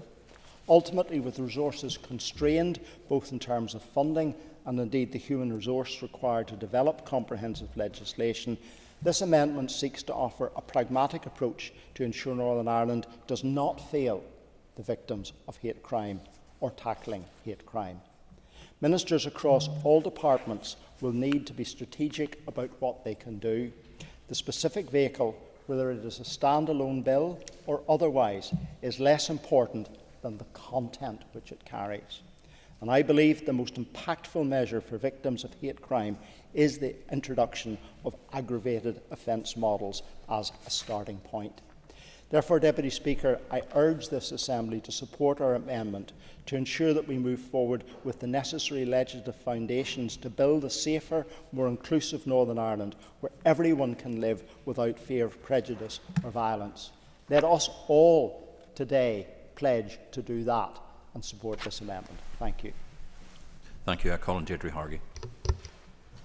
Thanks very much, and thank you for today's motion and amendment as well. I suppose hate and hate crimes are wrong. They should have no place within our communities and indeed within wider society, and it must be opposed wherever it raises its head and be robustly challenged. I note recent incidents of hate within my own constituency of South Belfast, which I spoke about in this chamber in March of this year. Threats and offensive and intimidating material which aim to frighten and intimidate sections of our community are totally unacceptable. South Belfast is indeed one of the most diverse constituencies here in the north. Its rich tapestry adds to the vibrancy and adds real value to our communities, and it makes recent incidents all the more repugnant. Sinn Féin recognises that our hate crime legislation is out of date, it's not fit for purpose, and it needs to be reformed. We acknowledge that the work that has been done so far by the Marinan Review, the DOJ public consultation and the calls for views for improving the effectiveness of our hate crime legislation by the Justice Department back in 2022. We also welcome that the Justice Minister has committed that she intends to bring forward a hate crime bill within this mandate. The bill must strike the difficult balance between freedom of expression and protecting people from hate crime, and we must make the time to get that balance right. Sinn Féin fundamentally believes in the right of freedom of speech and the right to peaceful protest. We also need to make sure the legislation protects the right to freedom of expression, but we must also ensure that specific hate crime legislation is robust, provides protections for minority groups, and deals with incitement of hatred. I look forward to working with the Justice Minister through the committee and through this Assembly to ensure that a hate crime bill coming forward is effective, is fit for purpose, and which has real impact on our communities and, importantly, is delivered within this mandate. Thank you. Okay, can I call on Joanne Bunting, please? Thank you, Mr Deputy Speaker. From the outset, let me state that abuse of a person, physically or verbally, because of a protected characteristic is serious and on the increase. We in the DUP are clear that crimes against persons due to their race, religion, disability, sexuality, gender or age are totally unacceptable. But frankly, I take the view that all such abuse aimed at anybody, protected or not, is unacceptable anyway. The issue for me is less whether a bill is standalone and rather that whatever is eventually brought and passed needs to be right and of merit and value. At present, hate is recorded at the perception of the claimant and is considered to be an aggravating factor in other crimes rather than as a crime in itself. So whilst the Minister may have stated we are not creating new crimes, it is difficult at this point to see how we would not be, although that will of course become clearer with the text of any forthcoming bill. In considering a viable working definition of hate crime in Northern Ireland, we should be mindful that in many areas weaknesses with existing legislation have been laid bare in poor enforcement, excessive application and a lack of awareness of or unwillingness to utilise current tools. We must keep in mind that what may initially and in principle appear straightforward will likely not actually be so once we begin to discuss and take forward the practicalities, because as ever, many of these matters around proposed hate crime are not clear-cut. Certainly those issues which have been mooted and recommended to be included in a bill are complex and often emotive, divisive and controversial within our society. I won't just at the minute, Matthew, if you let me make my point. For example, already there is considerable debate around the subjects of privacy, freedom of expression, the private dwelling defence, the role and powers of the PSNI, who must absolutely not be turned into the thought police, the rights of women, how to combat keyboard warriors, and extremely importantly, how a private conversation may be defined. Bear in mind the issue that we will ultimately debate will be criminal thresholds. The motion references finding the balance between competing rights. Surely everybody in this House with a scintilla of wit and common sense will recognise that that is much more easily said than done. It is often inordinately difficult to strike the right balance, and we must recognise that the resultant outworking and handling can result in significant damage to the public's confidence, not just in this place, but in the rule of law, the PSNI and the justice system itself. Hence the importance of not virtue signalling or point scoring. Instead, we must handle with care. We have seen the quagmires created elsewhere by ill-considered legislation on these matters, and it is imperative to learn, not repeat the mistakes, and heed the warnings. Scotland should serve as an example enough of the potential perils and pitfalls. Callum Steele, the General Secretary of the Scottish Police Federation, expressed concern over the Scottish Bill even as it passed through their Parliament. He said, "Police are all too aware that there are individuals in society who believe that to feel insulted or offended is a police matter. This bill would move even further from policing and criminalisation of deeds and acts to the potential policing of what people think or feel, as well as the criminalisation of what is said in private." Similarly, the Law Society of Scotland warned that the bill presented a significant threat to freedom of expression, with the potential for what may be abusive or insulting to become criminalised. Free speech and civil liberties are no small matter in our value system. There is no right not to be offended. If we are only to express views which are popular and mainstream, then freedom is merely a concept and we will have cancelled diversity of thought.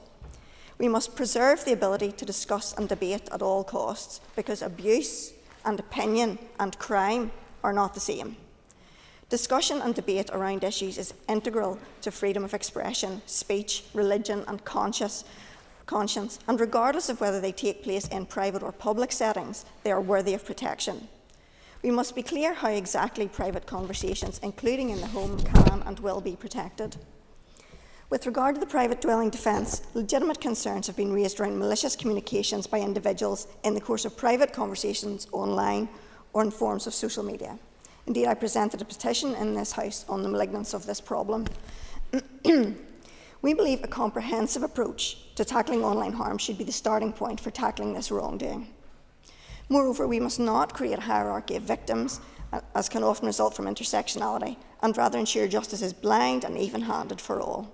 We must take care to ensure any such law promotes good relations between protected groups and does not pit them against each other by facilitating proceedings against legitimate behaviour without reasonable cause. The key for me is always that in circumstances where someone is a victim of crime, they must have confidence that the perpetrator will be caught and put through the system. So the parameters around hate must be robust, narrow and clearly defined. Thank you. Can I call on Doug Beattie, please? Thank you, Mr. Speaker. I think I'm going to be quite brief on this because it's a really good motion, but it's just so massive in truth. But it's certainly worthy of debate, because nobody should promote hate of any kind, regardless if that is due to religion, sex, disability, sexual orientation, race or age. Neither should hate be tolerated in isolating people because of the way they look, or the way they speak, or the place where they live. However, the reality is eradicating some prejudices or unconscious bias is incredibly difficult, no matter how you try. I think there's even an anti-ginger bias group out there as well, I have to say. So, you know, yeah. But that's the reality of life in many ways, and we do have to be careful in not being offended about some things and not trying to make the law be able to protect absolutely everything. The Marion report is really far-reaching. 34 recommendations, and they are every single one of those recommendations. I tell you now, we could stand here and we could spend 2 hours just going through each one of the recommendations. Just take recommendation 1, which is a definition of a hate crime. A hate crime may be defined as a criminal act perpetrated against individuals or communities with protected characteristics based on perpetrator's hostility, bias, prejudice, bigotry, or contempt against the actual or perceived status of the victim or victims. Yes, of course. He is right. This is a big subject, and it is a big subject, and it requires, to go back to what Joanne Bunting said previously, it requires really careful consideration. We support the principle, but it does require careful consideration. Would he agree with me that that argues in favour of a standalone bill where members in the committee and members in the Assembly writ large can examine in detail things like criminal thresholds and definitions of hate crime, rather than that be part of, for example, a broader sentencing bill? It requires that really detailed standalone focus. And the member has an extra minute. I thank the member for his intervention. Look, you're right. It does. It absolutely does. And I guess the point, and the point I was going to make later on, is what we can't do is rush into this. Because we really have to stop and consider. And what I wouldn't want to happen, in truth, is that some form of legislation is rushed through just to placate certain people, but actually we then spend all our time picking it apart. What I would rather have is legislation that comes forward that we can all sit down and look at and consider it for its merits. So I do agree with the member that it needs to come forward and could and should probably be standalone. But I'm not in agreement that it should be rushed through without full scrutiny. But certainly we have the standard baseline for it when it comes forward is something we can all start to work with as opposed to pick apart. But it's back to these recommendations, and these recommendations as well, when I look at recommendation 9, which is adding to the protected characteristics, which is age, sex, gender, and it says here, for avoidance of doubt, the protected characteristic of sex, gender includes transgender identity. Look, I have no issue with that either, but I do think somehow in all of this, what we're doing is just creating a list of protected groups where actually every single one of us can be open to organised hate of some shape or form that won't fall into this. And I do have a concern that what we're doing is setting a hierarchy for this legislation and crimes against certain people. And whether we like it or not, some people do use things like this for their own benefit. But I've absolutely seen where people have been totally abused. Yes. Thank the member for giving way. Could you just reassure me that the Ulster Unionist Party's position on hate crime legislation hasn't changed? Because his colleague, who currently occupies the chair, actually wanted to bring this forward as a private member's bill in the last mandate to actually bring forward these aggravators. So I'm interested in the concern about hierarchy of victims. Yes, absolutely. And we had a stunted mandate the last time. We have a stunted mandate this time. Things move, things change, and we're now in a different position. I'm actually sitting looking with yourself and saying, you know, if you're going to bring this forward, you need time to bring forward a baseline set of legislation as opposed to trying to rush something through. So it's slightly odd that I'm actually arguing a point in your favour on this one here, but that's where we stand, and that is we want legislation that is fit for purpose. And look, when I look at the motion, I am reassured. I'm reassured by the motion because it says, I believe that hate crime legislation can protect communities with protected characteristics while ensuring adequate protection for the freedom of speech and reasonable religious, political or other beliefs. So I am all right with the motion, I suppose, is what I'm saying. So I'm happy enough to support the motion. I'm more than happy to support the amendment. There's no issue with that. And I look forward to that legislation coming forward, because when that legislation comes forward, it gives us the ability to challenge it. It gives us the ability to challenge whether we need a hate commissioner or not. That gives us the ability to debate that. That's what this is all about. I just don't want it to be rushed through. But I certainly want to make sure that we protect the freedom of speech and freedom of expression. So let's do it right and let's not rush it in. Thank you. Can I call on Paul Frew? Speaker, I think whilst this debate is highly important, we are in danger here of using this as an example of where we call for legislation for the sake of calling for legislation. We already have laws that govern us around hate. Criminal Justice Northern Ireland No. 2 Order 2004 and the Public Order NI Order 1987. And whilst you could argue that needs refreshing, I've yet to hear exactly what should be included in a new hate crime bill.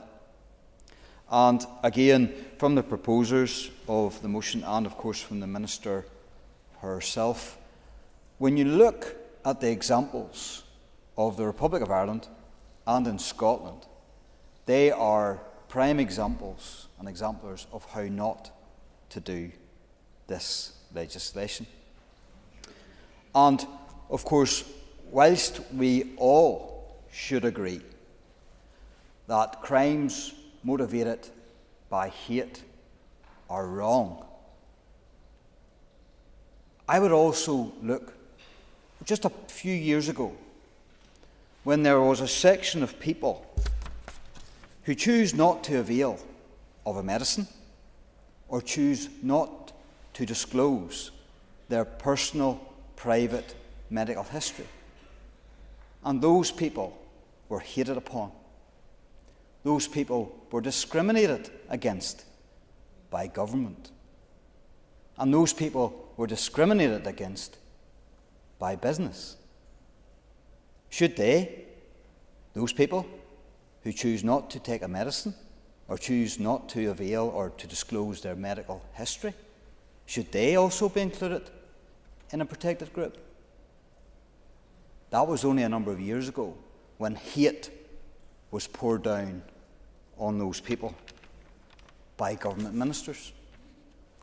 So we will have to look very carefully at what we do with any legislation.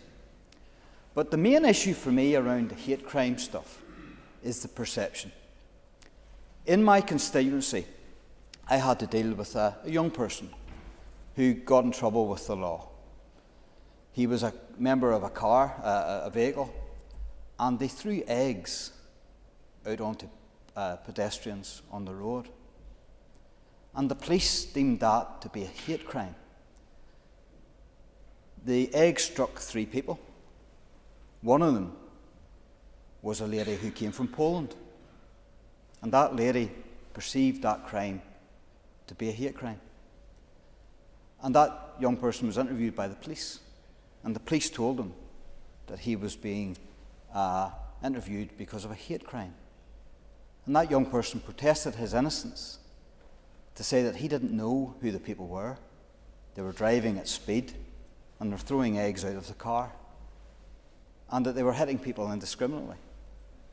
He didn't know the ethnicity or the background of any person.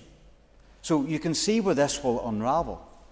So it will have to be very carefully laid out. Yes, I will give you. Would the member accept that under the aggravator model that has been recommended by Judge Marin and that I hope to introduce, that where somebody commits a crime, for example assault, such as you've just mentioned, the hate motive being made out is an aggravating factor. So if they're not convicted of the hate motivation, they can still be convicted of the assault? Of course. And the member has an extra minute. Thank you very much. But you have to also remember, though, that why are we trying to reinvent the wheel? The Criminal Justice Northern Ireland No. 2 Order 2004, offences are aggravated by hostility. So there are already laws laid down with regards to aggravation. So I would just ask this House and this Department to be very careful how they proceed with regards to legislation. It's only been this week that we have been taught a lesson as to when we bring laws into this place and they are tested in court and they are deemed to be wrong. Yes, I will give it. Yeah. He mentioned the 2004 order. That is, in effect, hate crime legislation. That is the hate crime legislation that exists in Northern Ireland at the minute. So it does exist. So, it is there. So, and it was also, when he talked about scrutiny, it was an order. So it was brought whenever this place wasn't functioning, and a direct rule minister brought it. So, number one, we already do have a form of hate crime legislation. The question is whether it's good enough. We happen to think it's not, and I think the minister shares that view. Number two, the previous order wasn't scrutinised at all, or very little, because it came in through direct rule.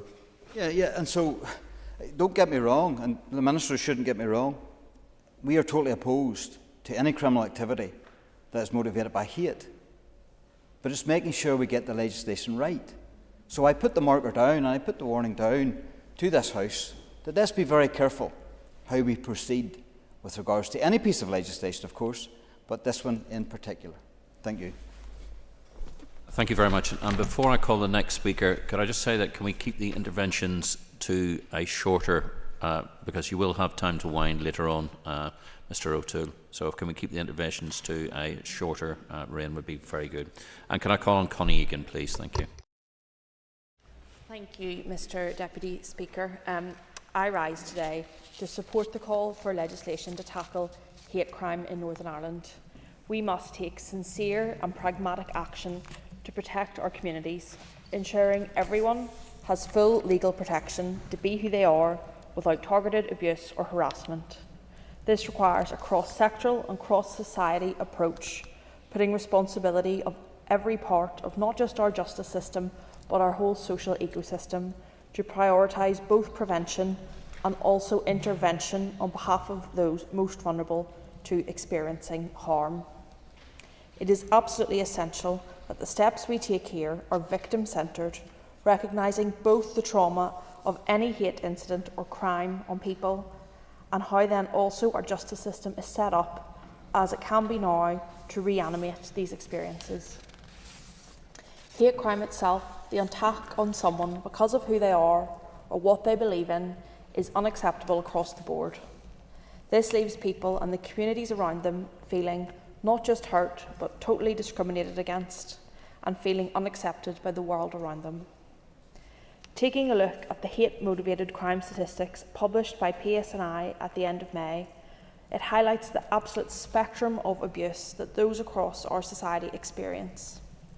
A horrid abuse and hatred that does not represent the majority by far of the kind and warm-hearted nature of the people in Northern Ireland.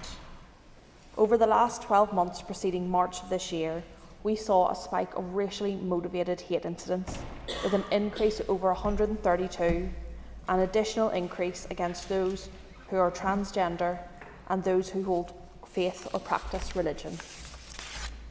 Speaker, we cannot let this happen. We can't let these statistics sit on a shelf unacted upon or challenged in the most impactful and efficient way to get trauma-informed support and justice for victims. These are not just statistics, these are human experiences, and these violation of anyone's basic human rights to be and live as who they are goes against our principles and moral fabric of our progressive society. I know that the Justice Minister is committed to meaningful action on hate crime, and it is an issue of fundamental importance to our party. I welcome the opposition bringing this to the floor today, and while I support the spirit of the motion, I would urge the House to vote in favour of the Alliance amendment that my colleagues and I have brought forward. It is absolutely right that we are ambitious as an Assembly in what we can do, especially in how we can help vulnerable victims. I absolutely agree that hate crime legislation is one such an example of an area where we could and should have a collective ambition for progress. I am more than satisfied that despite the limitations of a shortened mandate, the Justice Minister is ambitious and committed on this issue and determined to achieve change. I believe we should make every effort to reform hate crime legislation in this mandate, and I am focused on what we can do, rather than the legislative vehicle of which we do it. We must get support to the victims of hate-motivated crimes and incidents urgently, and I welcome the commitment from Minister Long and that these will be put in place during her time in office with foundational powers. I urge the House to vote in favour of our amendment, which provides for the remainder of this short mandate for achievable and innovative change in the face of challenging landscapes. By moving to a new statutory aggravation model, we can truly ensure that motivation and bias considerations are at the forefront of delving into the root of the crime. By allowing the hate motivation of an offence to be considered at the start of the investigative stage, we don't just encourage good practice in the collection of evidence, but a recognition that we cannot separate the crime and bias, a recognition that rights and identities of peoples are not add-ons, but a serious crime for investigation within itself. We need effective legislation in place.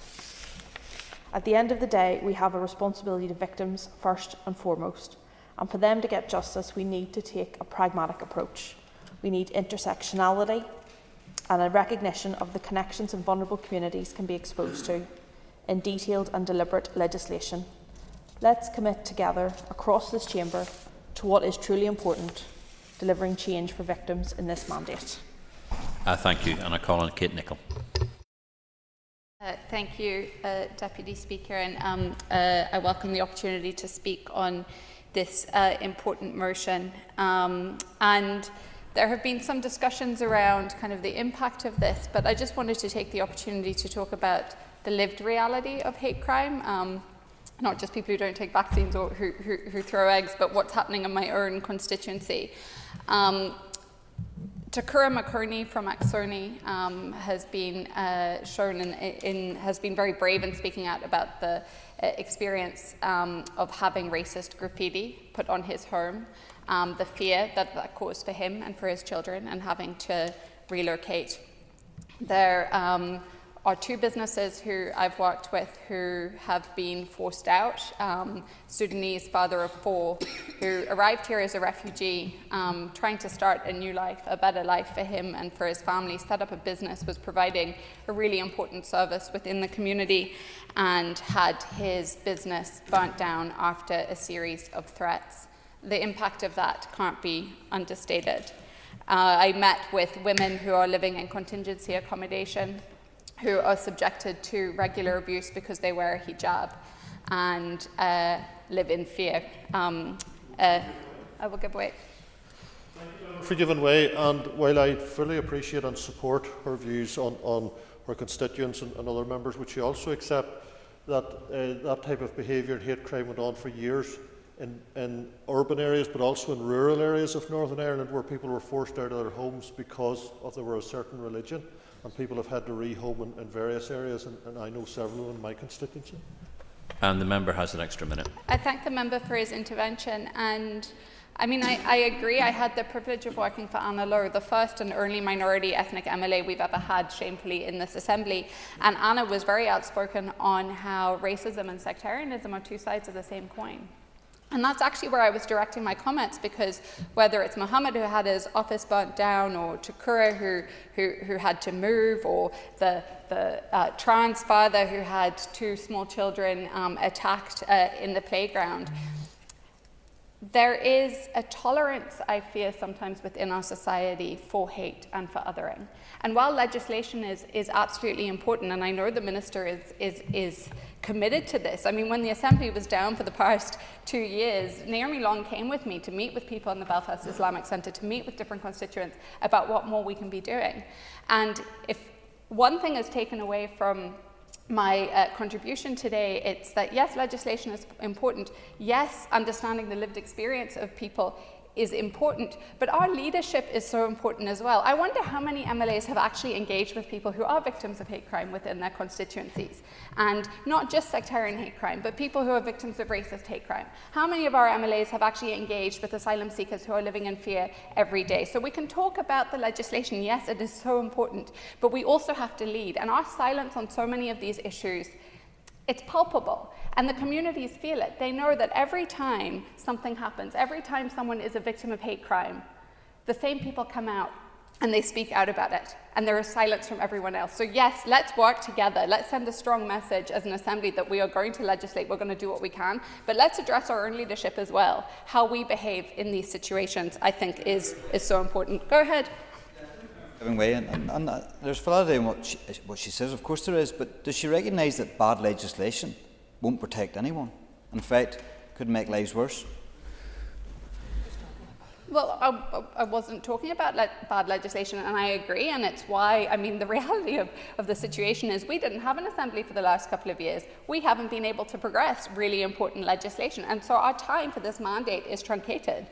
And so, of course, this is going to take longer, but I welcome the Minister's commitment to this. I know how committed she is to it, and it has been a priority for her, and she will engage properly on this and make sure that the legislation that is put in place is sound and that helps people, and will consult. And Judge Marinan did brilliant work on this. So there is a lot of work we need to do, and the reality is that hate crimes exist in our society, and they shouldn't. And so as legislators, we need to look at the legislation, and we need to take our time to do it properly. But we also need to look at how we lead and what we do within our own constituencies. And there was talk about virtue signalling. This motion is not virtue signalling. This is a motion about how we can support people who are victims of hate crime. But we also need to address our own position and what we're doing to counter that. Yes? Virtue signalling, I said in terms of addressing the issue, it was important not to virtue signal and actually to make points of substance. That was my point. I welcome that clarification, and I think that it is going to be really important when we are having these conversations that we look at how we ensure that we are understanding how people are impacted by the way society is at the moment, but also how we can put legislation in place that will support them. So I'm grateful for the motion. I hope members support our practical amendment, and I hope that when we're discussing these issues and when we see examples of hate crime in our constituencies, we are all better at calling it out and contacting the people who are victims of these hate crimes and offering our support, because I know it means so much to them, and they are very conscious that a lot of the time they feel on their own. Thank you. Thank you. And I call on Colin McGrath. Deputy Speaker, and I suppose whether we like it or not, hate crime have become prevalent issues in our communities, and it is high time that we took some concrete steps to try and combat this menace. By enacting a dedicated hate crime legislation, we can send a strong message that intolerance and discrimination will not be tolerated. Hate crimes are not just ordinary crimes, and I think that speaks to some of the references earlier that we should just allow other types of legislation to cover off here. They aren't ordinary crimes. They target individuals based on their race, their religion, their ethnicity, sexual orientation, gender identity or disability. These acts of hatred not only harm the individuals personally, those victims, but they also create a climate of fear and divisiveness within our communities. And it is our duty and responsibility to protect the rights and safety of everyone, regardless of their background or their identity. Currently, hate crimes in Northern Ireland are challenged under general criminal legislation, which does not adequately address the specific nature and impact of the offences. We need a standalone hate crime bill that explicitly identifies hate crimes as distinct offences and then provides appropriate legal provisions to deal with them effectively. Such legislation would send a clear signal that our society stands united against that hate and against that intolerance. Also, a standalone hate crime bill could serve several crucial purposes. It could provide a comprehensive definition of hate crimes, which ensures that no act goes unpunished. The definition should encompass a wide range of offences, including physical violence, but also harassment, verbal abuse, and, as has been referenced earlier, online hate speech. By clearly defining the hate crimes, we can ensure... Yes, of course. All of those crimes are already on the books, and the purpose of hate crime legislation is to add an aggravator, but would he accept that we can't actually deal with telecommunications because it's a reserved matter? And the member has an extra minute. Thank you very much for that, but I think that as long as we're doing everything that we can to address the matter, we're sending out that strong signal, and I think it's important that we send out the signal of the things that we can do and how we want to challenge the things that maybe still lie in front of us. It's by, I think, clearly defining those hate crimes, and as mentioned, that we ensure that the agencies that we have are equipped to be able to identify and to prosecute the offenders. I think also a dedicated hate crime bill could establish enhanced penalties for hate crimes as well. It's essential that we send a strong message to those undertaking the crimes that their actions will be met with severe consequences. By imposing stricter punishments for hate crimes, we could deter potential offenders and protect some of the very vulnerable people in our community. A standalone hate crime bill could provide victims with greater support and protection and allow that discussion at committee stages and other parts to look at what support there actually is there and currently available, or what could be enhanced to help those that are impacted by hate crime.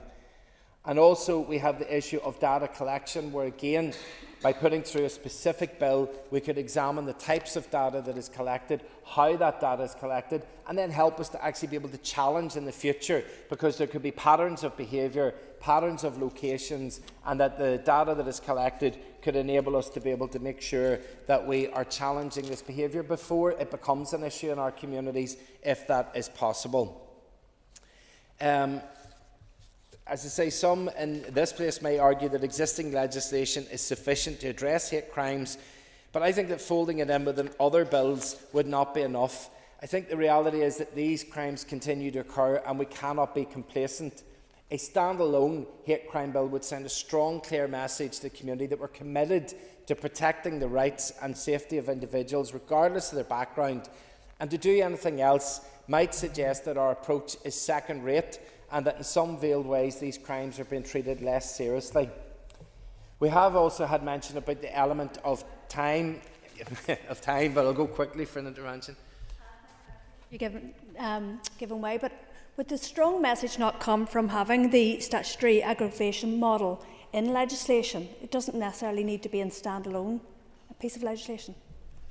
I think that if we start to put it into other bills, we're sending a message that it's just mixed in with other things. The standalone nature of this tells our community how serious an issue it is. It equips our agencies with the ability to go out under that standalone legislation and deliver it. And on the issue of timing, look, we have to accept that in the majority of occasions, this place is glacial whenever it comes to passing laws.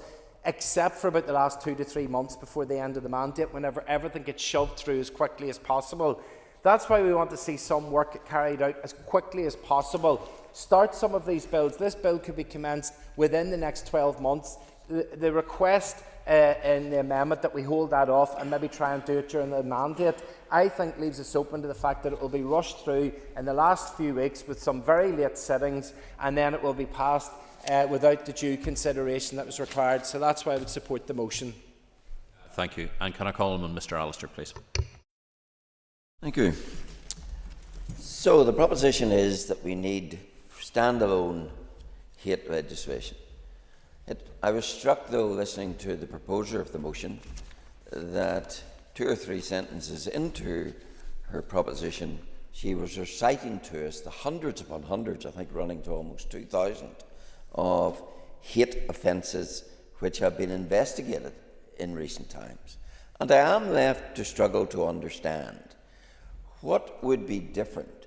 Someone is assaulted, for example, for a motive related to their ethnic background.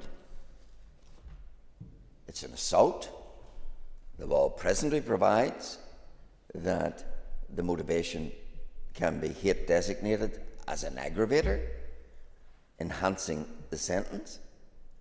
What would be different under new legislation that says it's an offence to assault someone because of their ethnic background? The outcome is precisely the same. So what is this really all about? Is it about getting us into the morass that Scotland got themselves into with their hate legislation, where we get into the crazy business of making it an offence to misgender someone, where you then into the whole argument, and some politicians seem to struggle with, what is a woman? Is that where we really want to go? Where we get, as Scotland did, into the madness of private conversations becoming criminalised. So I do really say to this House, we need to pause and take stock, instead of rushing and saying, oh, let's do this, let's do that. Where is the need to do it when we have the aggravators already established in our law? And the further aspect of folly that could arise here is to ensconce the idea that whether or not something is a hate crime is not an objective decision, but is something which is to lie with the victim. If they perceive that it was a hate crime, then the law has its hands bound to find that it is. It should always be an objective decision. Yes?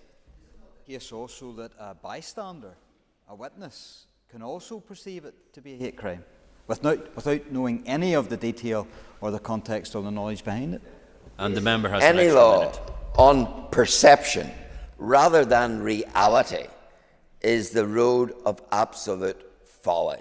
And that is one of the fatal flaws in legislation that has been propagated under this title elsewhere. It has to be based on reality. It's an assault. Was it aggravated by some inappropriate motive? That's it. As far as you deal with hate crimes, you're then punishing for the fact, by adding to the sentence, by the fact that it was motivated by hate on a particular basis. I don't really understand why, unless people want to get into the morass of the Scottish legislation, to go into this craziness of misgendering and all that, I don't really see where one wants to go. Or unless one wants to make it an offence to be offended. And, you know, if we go down that road, there is no legal right not to be offended. If you go down the road of saying, oh, I feel despised, I feel humiliated, I feel demeaned because of what was said, I'm offended, therefore it must be a crime. So it's absolute folly.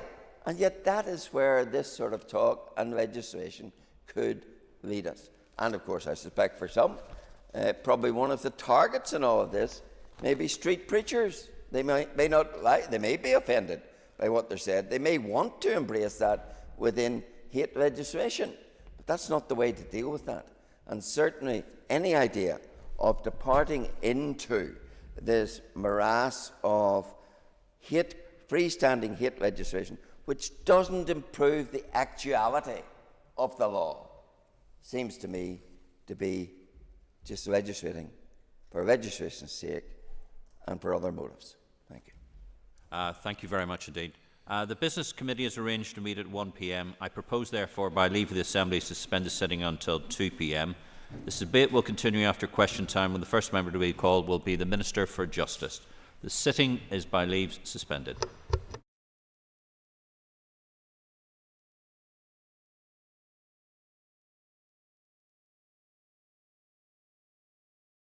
Assembly Chamber.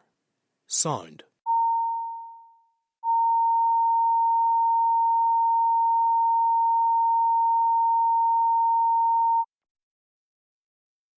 Assembly Chamber. Sound.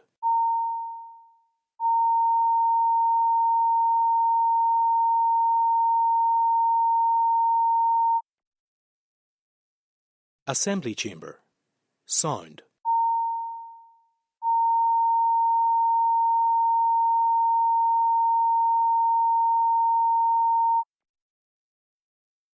Assembly Chamber. Sound.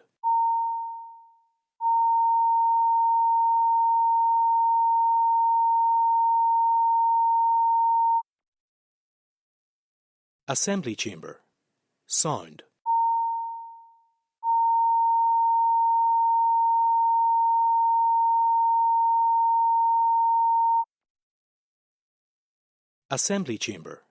Sound.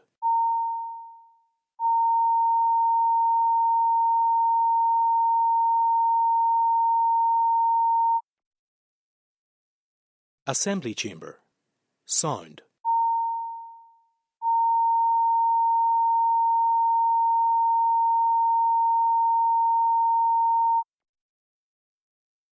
Assembly Chamber.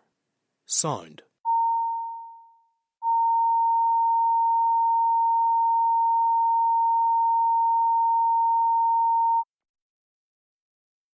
Assembly Chamber.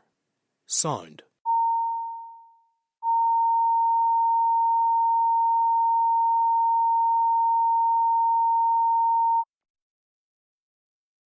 Assembly Chamber.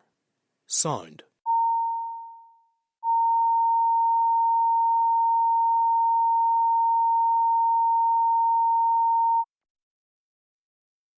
Assembly Chamber.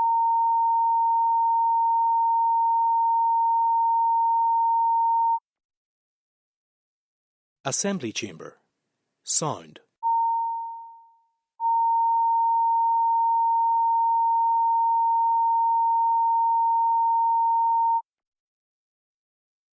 Assembly Chamber. Sound.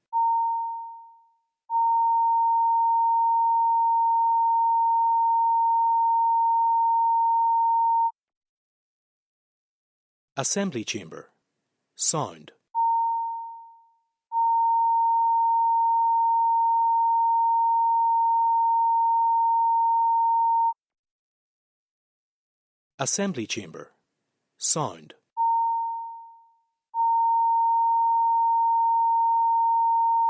Assembly Chamber. Sound. Assembly Chamber. Sound.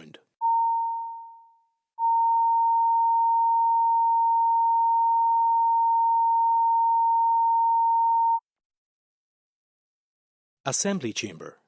Sound.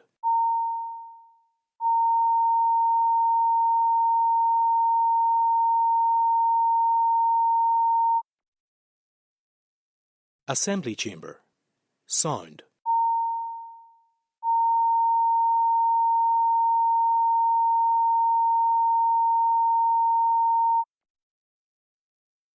Assembly Chamber. Sound.